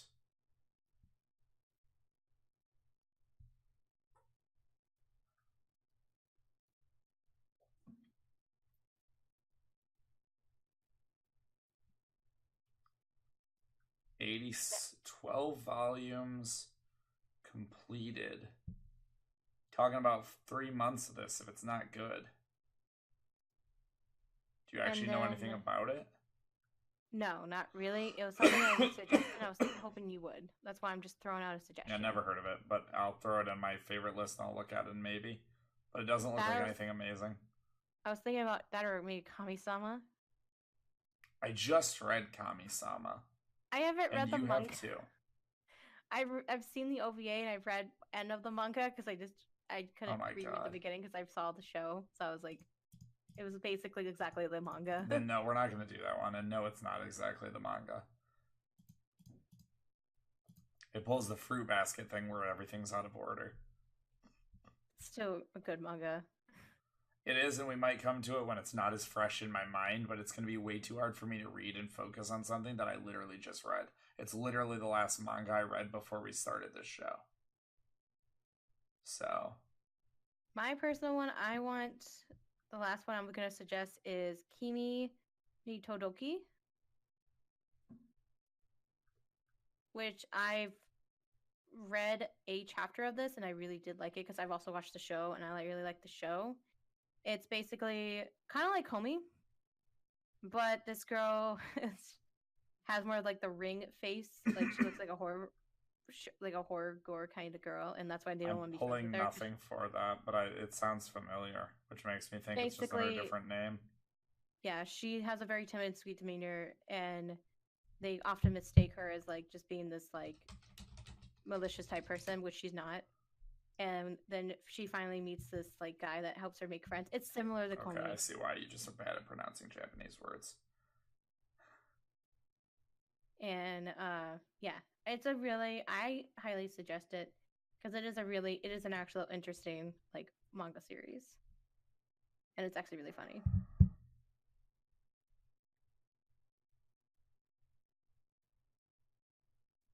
What are your suggestions?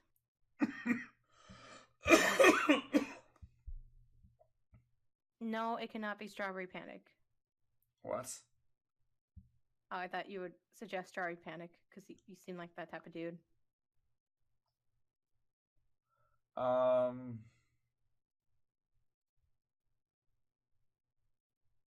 Ancient Magus Bride.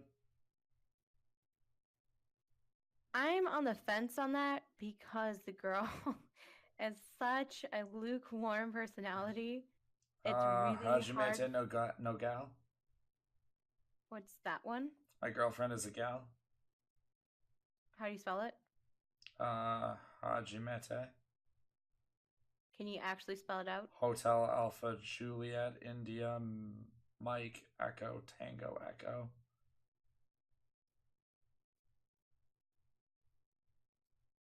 I will give it a chance. It is very ecchi, but it's actually a good story as well. Okay. That's why I'm giving it a chance. And because I see Shojin, so it maybe has a good story. I'd be interested in a Reincarnated. Actually, Reincarnated might be a really good one to throw on here. Actually, similar to the other time, I was thinking Hachi Otsu. Hachi Otsu? So this girl that goes to girls' school and she's super kawaii. And basically this guy comes up to her and like he's sure to be friends with this dude and has no idea how to like actually romance him. You said Hachi Otsu? Yes. I'm pulling nothing for that. Hotel, Alpha, Jericho, Indigo, hyphen. Christ. O. Like that would be Haji, not Hachi. Yeah, I see it. Let me see. It looks cute, if nothing else. Like, super cute. So I guess those two we can do. What is this as far as genre though? It doesn't look like a romance. It looks more like a slice of life. It's because it's basically like a slice of life, and it has some romance in it. It has 5 volumes to it. That's it? Yep. Do we want to throw that in as our current add-on to expand on our time slot? And then also have... Okay, so I'm going to pull up on a notepad right now. So obviously we're going to be doing Assassination for a while. One Punch for a while, as it's not even done. My Hero for a while. Orange, Blue Spring, and what else? What else ends relatively soon? Have a good night, M. Good night, M. I'm not sure. Thank you for coming. Those are the only real stories I bothered to pick up. Nisekoi I know ends, but not anytime soon. Komi doesn't have an ending, and it isn't coming even to up to date anytime soon. Yamada I don't think has an ending yet. Nor does Reincarnated as a slime. You said ReLife ends, right? Yeah. How close to that are we? Let's see. I'm gonna look that up too. Fucking A. I hate the update to Manga Rock recently. By the way, know this show is not sponsored by Manga Rock, but if you know anybody who works there, give them a call. Not anytime soon at the rate we're going. There's over 200 chapters, and we're going 7 chapters a week. Yeah, pretty much, though. Yeah, that's going to be one of our long runners, which I don't mind. No, I love it, but I was just stating, trying to figure out what is ending when, so we can discuss from there. So Blue Spring Ride is gonna be done in probably the next 3 weeks, and Orange only has 2 weeks left, if I'm not mistaken. Orange has a total of... The only one that is my other guilty pleasures that I'm not sure, it's like a hit and miss. Orange has 23 chapters, and it is, of those 23 chapters, we have 14 completed. Which means it has next week. Pretty much literally. Or if we, I think it actually splits, the next 2 volumes are only 5 apiece. Or, yeah, 5 and 4. So, we have 2 more weeks of it, but only because they're shorter. Now, what were you trying to say to me? I was starting to say the only one I kind of suggest that's like I'm not sure if you would actually like it. Yona of Dawn. Huh? There's a manga series called Yona of Dawn. I'm not really interested in that, but I'll look into it to see if I am more so. The anime didn't grip me, but I will look into the manga to see if it's better. The manga I was told was a lot better, so that's why I'm like interested in actually checking it out. Yeah. So Blue Spring Ride has about 10 more weeks. Give or take. Actually, no, it has 8 weeks, sorry. No, about 10. 10 was about accurate. Because Blue Spring Ride is literally 4 chapters a volume. And it has... Is this something we can possibly talk about in the Discord chat? No, because you don't ever respond to Discord chat. That was literally the first reason I've been trying to have this conversation with you for 7 whole days. That's literally the reason we're having this discussion now. Is because I should have had this answer 5 days ago.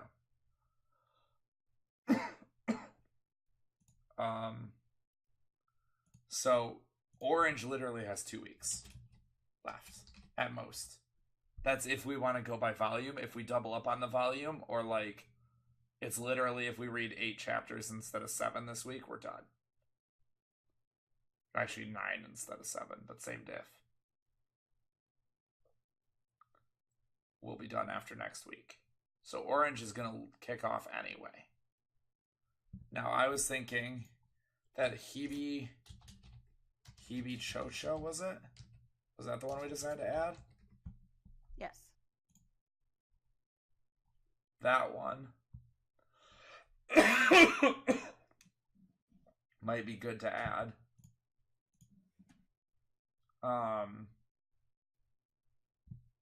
Onto currently. And then just to expand where we are.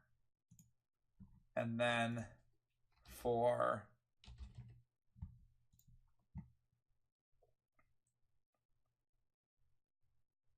the hell? There we go. That one has 86 chapters divided into 12 volumes. So that gives us 12 weeks right there. So that one's a good one to add as an additional. And then we can, when Orange falls off, we should either add, if we liked some of the other ones you've suggested, or I think Reincarnated would be a really good one to add.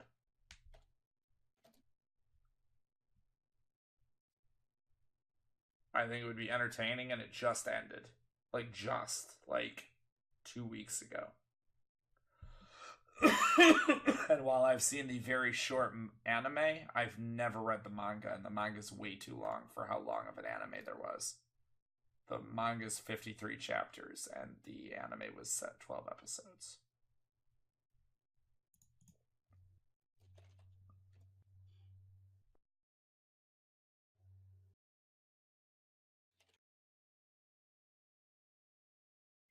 Does that sound like a good idea to leave it at for now? Yeah, sounds pretty reasonable.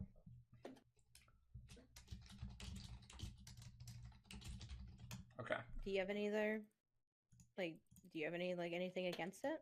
No, I think we can add Hibi Chocho to next week's and continue the ones we already have. Let Orange naturally end itself, which will be done by the time December's over. In fact, it'll literally end on the 31st. Will be our last show. The new one is Hibi Chocho. I will add that to the list that's on the Discord. It's been on my reading list for a while because a friend of mine was recommending it to me because she knows I like cutesy, feel-good stories. And this is one of those cutesy, funny, stories, apparently. So I really wanted to read it.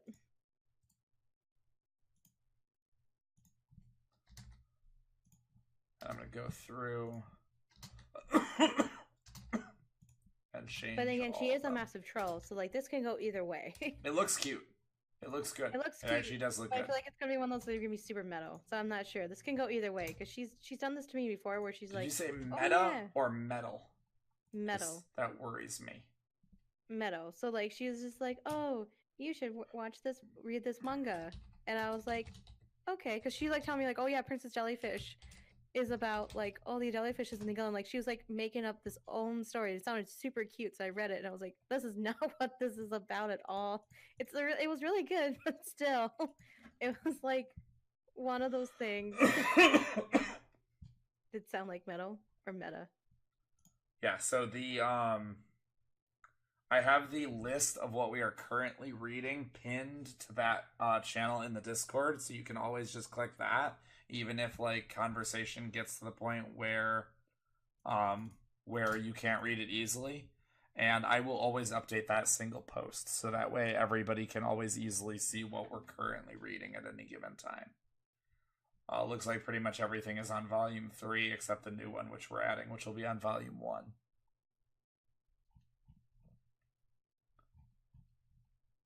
Yay! Tell us what you think of it too. So we do value opinions. Why value opinions? Tundra wants supreme dictatorship and maybe wants an equipment balloon someone's opinion. What do you mean? I'm Monica. I already have supreme dictatorship. Yeah, pretty much. One of us. One of us. All right, so with that, I don't think we have anything else to really talk about tonight, unless there was any last thoughts that anyone had. We'll do some Q&As. I don't know if Tundra would answer honestly, but I will answer almost any question honestly. I will answer anything honestly, but I promise you don't want me to. Like, I won't answer like personal information stuff, but I will answer any other question. I, for the most part, will still do that. No, you won't. I mean, I won't tell them where I live. I won't tell anyone where I live. That's what I mean, personal information. That's the whole definition of it. An hour ago, but I'm quite sure I forgot. Now that's pretty much the part. Sounds like Katie ain't the only one who needs to take notes.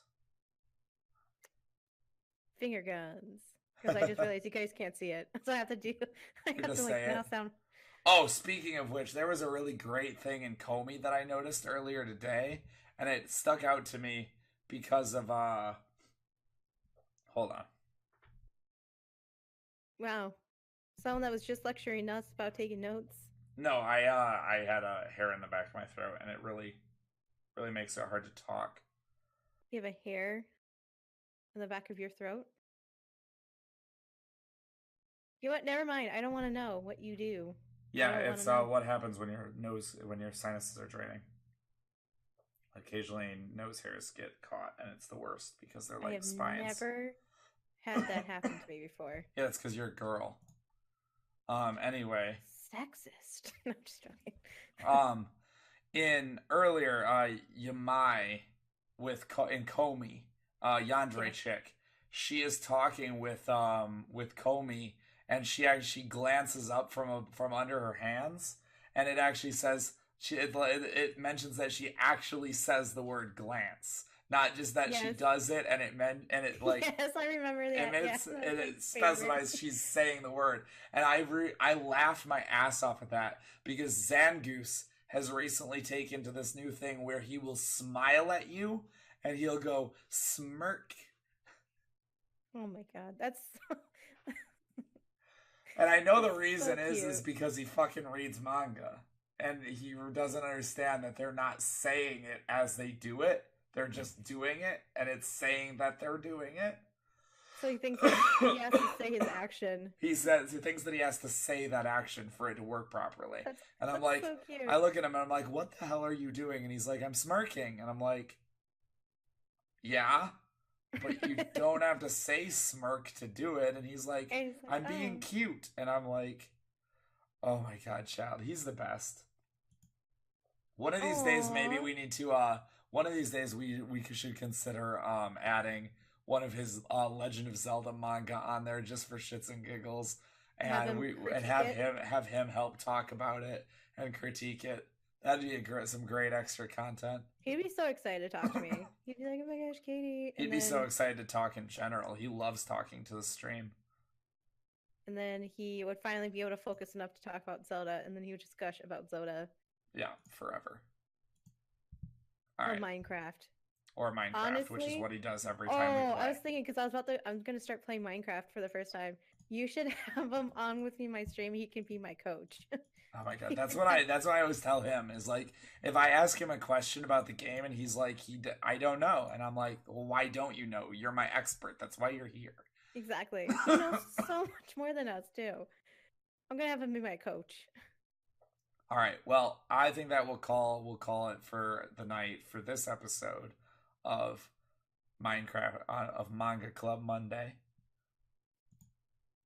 I almost said it Minecraft Monday because that's what used to be on Mondays once upon a time. Because we were also talking about Minecraft. Yeah. But yeah. I appreciated you letting me kind of talk through this segment, and I hope I see you next week. What are you talking about? You got lots of chances to talk. I even made sure your voice volume was the same as mine. I'm gonna look back on this video. It's probably gonna make me super quiet. No, you're actually right about the same volume as I am. Oh, gotcha. Except when I cough. which has gotten worse as the night's gone Baby on. steps with the talking. Right? Did they like think you didn't talk enough last week? Because I thought you did a Yeah. decent job. Tiny asked me like, or not Tiny. Dolphin was like asking me about it, and I was, or no, maybe it was Tiny. Anyway, so like someone asked me like why I wasn't like making more summaries. I told them like I didn't have the notes and stuff. I'm not good at making summaries. I have a really bad short-term memory. I'm really bad at summarizing and stuff. I'm really good at making theories and like connecting the dots with certain stuff. I'm just not good at Yeah, going through a ton of notes. I'm the play-by-play and she's the color commentary. I Yeah. am really good at like remembering what happened in any given moment and pulling like random stuff out of my ass that I remember from volumes. And I'm good at doing the like analytical and pulling and having the notes and having the references all pulled together and stuff like that. And that's kind of my job. And Katie's job is kind of to play off of that.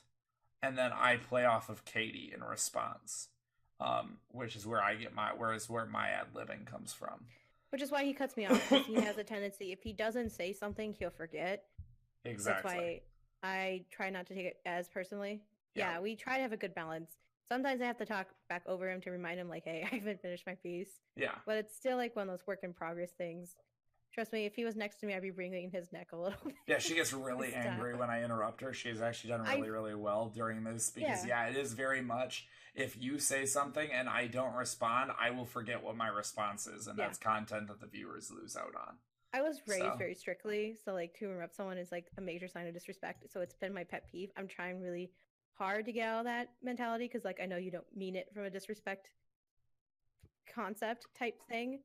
So that's why I try my best to be cool about it, even though it's just like, calm down. He's not disrespecting you. It's just, and just remember, guys, you can take the #1 cheerer by cheering with 100 bits to with the whatchamacallit, the donation, the special cheer, which gives the value of your cheer to a charity as well as to me.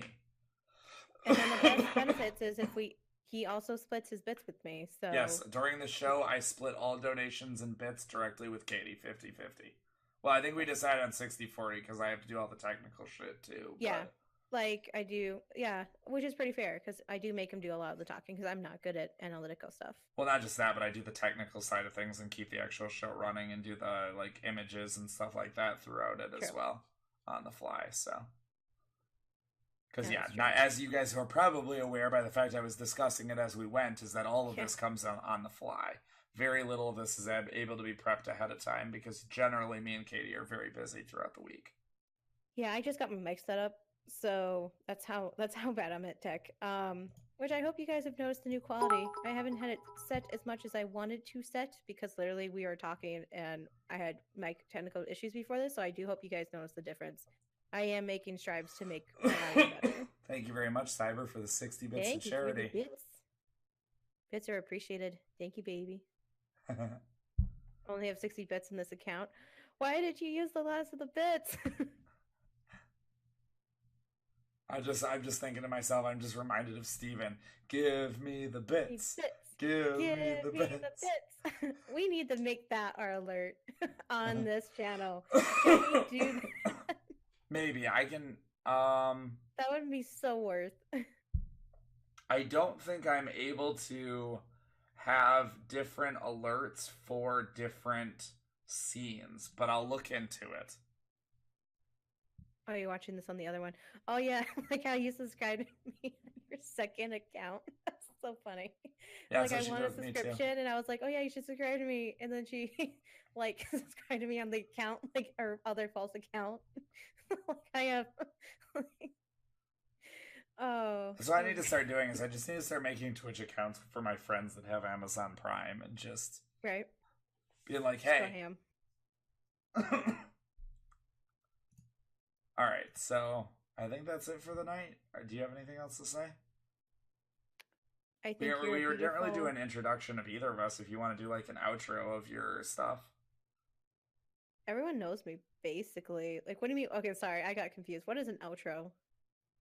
Tell them who you are, what you do, and where you can be found, because this is going up on YouTube. Like an intro. Oh, so you mean an intro? Like an intro that's at the end.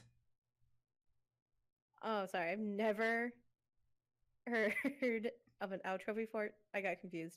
I thought it was like the reverse.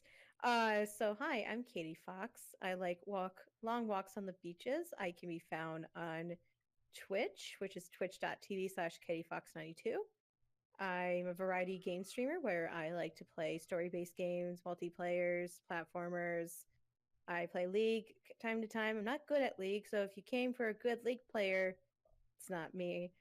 I do also really enjoy a lot of like I want to say simple games, so like Uno, or I'll play like a couple of tabletops and stuff. So if you're interested, please give me a follow. And I also have a really sick Discord where I do participate daily in.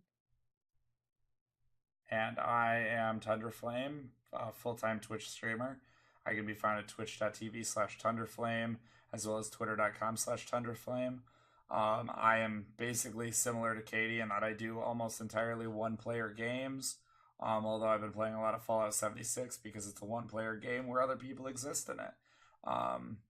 I'm currently 6, so I also do a lot of visual novels, which you won't see probably for another month or two while my voice recovers so that I can do voice acting again. Other than that, that's about it. Yes, and I like Tundra do a lot of voice acting. I don't have a coach. I've been told I can do some sick impressions if I put actual effort into it. But you just don't have the acoustics in your room right now to do it, honestly. That's your biggest problem. I don't either. I can do a good Ruby impression, but it is like random. It is like I have to not try. I don't think you can do a Ruby impression. I think you just are secretly Ruby. You just think I'm secretly Ruby. Yeah. I think you're secretly married to Michael Jones. That I would have to redo all my taxes. Like honestly, at this point, Mary doesn't sound too bad. And Cyber would be so pissed. Poor Cyber. I'd be married to Cyber. Is Cyber secretly Michael Jones? Oh, you can see us as a voice actor or see Tundra as a voice actor. It's like if you don't see me as a voice actor. I doubt she's ever heard me do any voices at all whatsoever, so I doubt it. She's talking about me. She could just go off what she's hearing. I guess. I haven't been able to do any voice since like last time I was able to do a voice was probably 4 months ago at this point almost. Maybe 2, 3. Your cough does trigger her, so I don't know. My cough triggers me. I can't do any of my content. When she said that, I was like, you're not the only one, and like flashback to everybody in contact with you, including yourself. I feel so bad. Like nobody likes it. It's the worst, but it's the worst for me because literally like somewhere around probably 80% of my content pre getting this cold was entirely based around my voice and being able to do additional voices for visual novels. And now I can't do it anymore. I can't even do my this is my normal voice right now because I can't even do my streamer personality voice that I have because I can hold it for about like 5-6 seconds. I can't even do my outro anymore. Like my goodnight viewers that I used to be able to do. Like my goodnight viewers that I do every night. I don't even do that anymore because my voice can't do it right now. Oh, I was about to say relaxing as you go. Glad you find us relaxing coughs. Right. That's really sweet. I don't know. If I could give you my voice, I would, but I think it'd just piss yourself off more because you hate like the sound of my voice. I'm gonna go lay down and go to sleep and throw like an entire tub of vapor rub on my chest and hope that fixes me and I wake up perfect again. Sounds like me. Starts getting triggered, blames me. The worst part is like I could play Deltarune right now, except I did the dumbass mistake of making one of the main characters have basically All Might's voice. Yeah. And I can't do that voice at all right now because of how like loud and boisterous it is. It actively hurts my throat just to try. First world problems. So I can't even play Deltarune. Like I've had to almost stay off the internet just to avoid spoilers of that game. I don't even know what Deltarune is, honestly. It's a sequel to Undertale. Oh, I still have to finish that. Quite honestly. Undertale? Yeah. My cough confuses you? What? The simple answer to my cough is that I got allergies and failed to take allergy meds, and then that caused the cough, and then I got actually legitimately sick because my house was freezing cold because the temperature dropped way too quickly, and I had a broken window, so I didn't have my heat on. And then Katie's Katie let me borrow a space heater to heat my bedroom so I didn't get Yeah. sicker, but the space heater shut itself off in the middle of the night and I woke up covered in frost. And then literally, like she can attest, I slept through pretty much an entire day. Yeah, you did. I was worried. I was worried. I was like gonna go over. I was like 3 minutes from coming over to his house. I was like, you're not answering. I hope you're not dead. I'm just gonna make sure you're not dead. Like I was seriously leaving the door, and like he finally calls me. This motherfucker just calls me with a tired voice, like, "Huh? Were you trying to call me?" Like after I sent him like 5 messages, three Yeah. voicemails, like, "Are you alive? Are you okay?" Because like the last message I got from him was like, "Hey, I need a favor." Yeah. And And then usually he says that to me, he's like injured or something. So I was like, "Oh God, he died. He died." So I'm hearing this. I'm like, it's like what 5 o'clock in the afternoon. I have things to do, so I was like gonna drop everything to do. Gonna go over to his house. Like I was in my car starting it. He calls me, and I was like, "Yeah, I've been wondering if you're alive." He's like, "Oh yeah, the space heater decided not to work last night, and I just woke up with frost on me, and yeah, hi." Just like doesn't even know the struggle. And I just told him, and he's just like, "Yeah, yeah, yeah. yeah." And I'm And over here then I went to screaming. the doctor and they were like, "Hey, you're so sick that we need to give you like massively super strong antibiotics, but we have Yeah. no reason, no idea why you are this sick. We can't see any sign of any viral infection, but you like are dying." And they would Yeah, give me pretty these much. antibiotics, and they made me a little better, and then I got better and better, and then I started getting worse. And when I moved out of my house, I found a shit ton of black mold throughout my house. So I have a Yep. feeling that I might have a fungal infection now and need to actually go to the doctor again. But right now, I don't have enough money to go to the doctor. So I'm kind of just dealing Yeah. at the moment. Because luckily, a fungal infection won't kill me, it'll just make me like this until it gets taken care Pretty much. of. That's why I was like recommending the humidifier. That's why I was on him. I was on him so many times. Because with the humidifier, at least it will help clear some of that dryness. The one reason I'm worried about using the humidifier, though, is that if the dryness will actually will actually help me if I do actually have a fungal infection in my upper respiratory. It will because it's providing more oxygen to your body and more. Katie, Katie making up medicine on the spot. I'm not even making up medicine. It's like No, the no. air. What I'm saying is that the mold and fungus spores need moisture to survive. Oh, that's Dry right. I air didn't will think about therefore the. to help Yeah, them less than moist air that's will. right. I didn't factor in the fungo. I was Yeah. thinking just like If it's not typically. that, then yeah, the humidifier will help, but I don't know. So, Yeah, um, which kind of sucks. yeah, Yeah, like I would suggest tea, but like same problem probably. not really. But tea doesn't really like tea will help recover my throat if the only problem is that I have a dry cough. But I You don't. could That's not the only problem. you could Definitely always not try the to only get the problem. Chinese deaf tea. Yeah, right. I could call our good old friend who knows that recipe, right? Oh After all, yeah, we're definitely on speaking terms. yeah, totally. Does not hate our guts. Yeah, does not hate us one bit.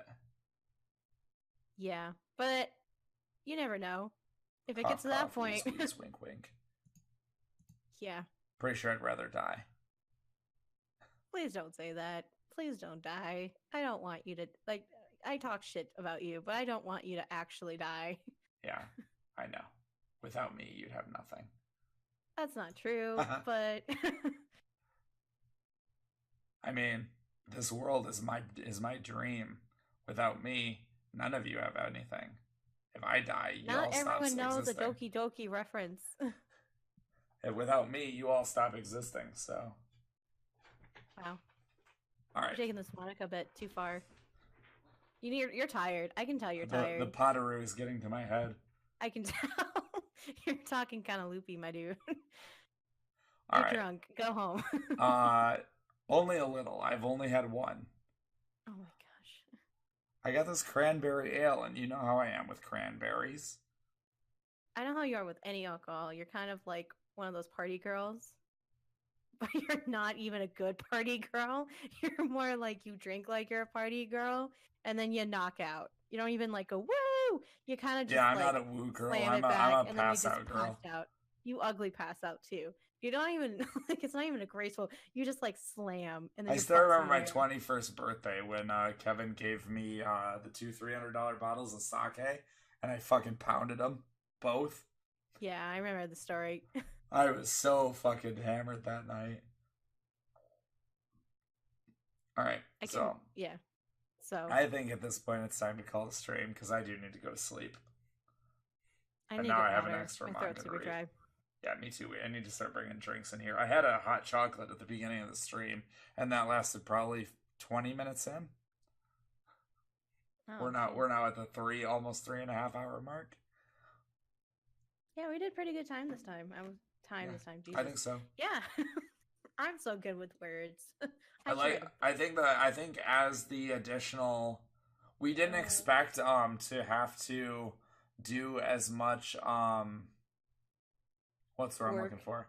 We expected to do less work this week because we expected to not have to do a synopsis, but we now have to do a synopsis of what has happened since the last time. So we're still having to do synopses, but the content is also getting more entertaining and more Yeah, true. interesting and more content It's picking up. depth. So Yeah, it's because picking of up that, we faster. have more to talk about. So because yeah, we definitely went almost an hour over what we did last week. I mean, last week Also, we went like an hour and a half. So we're almost 2 hours over this time. one last thing What? before we go. Are you going to be attending my mental health Thursday talk? I'll probably show up if you want me to be like a guest Yeah. speaker. I'm more than willing to do that, but I'll also just show up to watch probably as well because I don't have anything better to do. That being said, I'm not down with the 6 o'clock time frame. That's not something I can do. What time can you do? 8 is the absolute earliest for me most days. I can try Even to do even for 8 8. is really pushing. So like 8:30 is best for me, but 8 is doable usually. I can do 8. I would just have to stream a little early, and then like once you're available, we can go to the talks. Okay. I see you're just coming into the stream. We're just actually ending the discussions, and we're just kind of shooting the shit right now and discussing what we're doing next week. If you want to drop us a follow, we do this every week at 8 p.m. Eastern. And the VODs are currently on my Twitch account from last week as well as this week. They should be going up on YouTube as well. I also auto host, so if you also want to drop me a follow and stuff, you can also like see some of our content we do together as well. Yeah. Also, if you join the Discord, if you join the Discord, it also has a list of what we're currently reading and where we currently are in those different mangas. So we currently have 11 mangas as of tonight. We just added an 11th. But yeah, I'm gonna conclude. I'm going to get some water. I'm super parched. Yeah. You need to go to bed. Are you streaming after this? No, I'm gonna be streaming tomorrow. Like it's too late for me to stream. I was just curious because I know you don't work tomorrow, so I could just throw a host on you and raid you with all the viewers we currently have if you were. Now you can just throw a host on me anyway. I mean, hosting an empty channel is pointless if you're not playing. I would like autoplay when I start playing. Yeah, that's not how it works. Also, my channel would be empty, so raiding you with 0 viewers does nothing for you. All right, well, semantics aside, I hope you have a good night. Yeah, you too. And good night, viewers. Good night. Bye, Cupcats.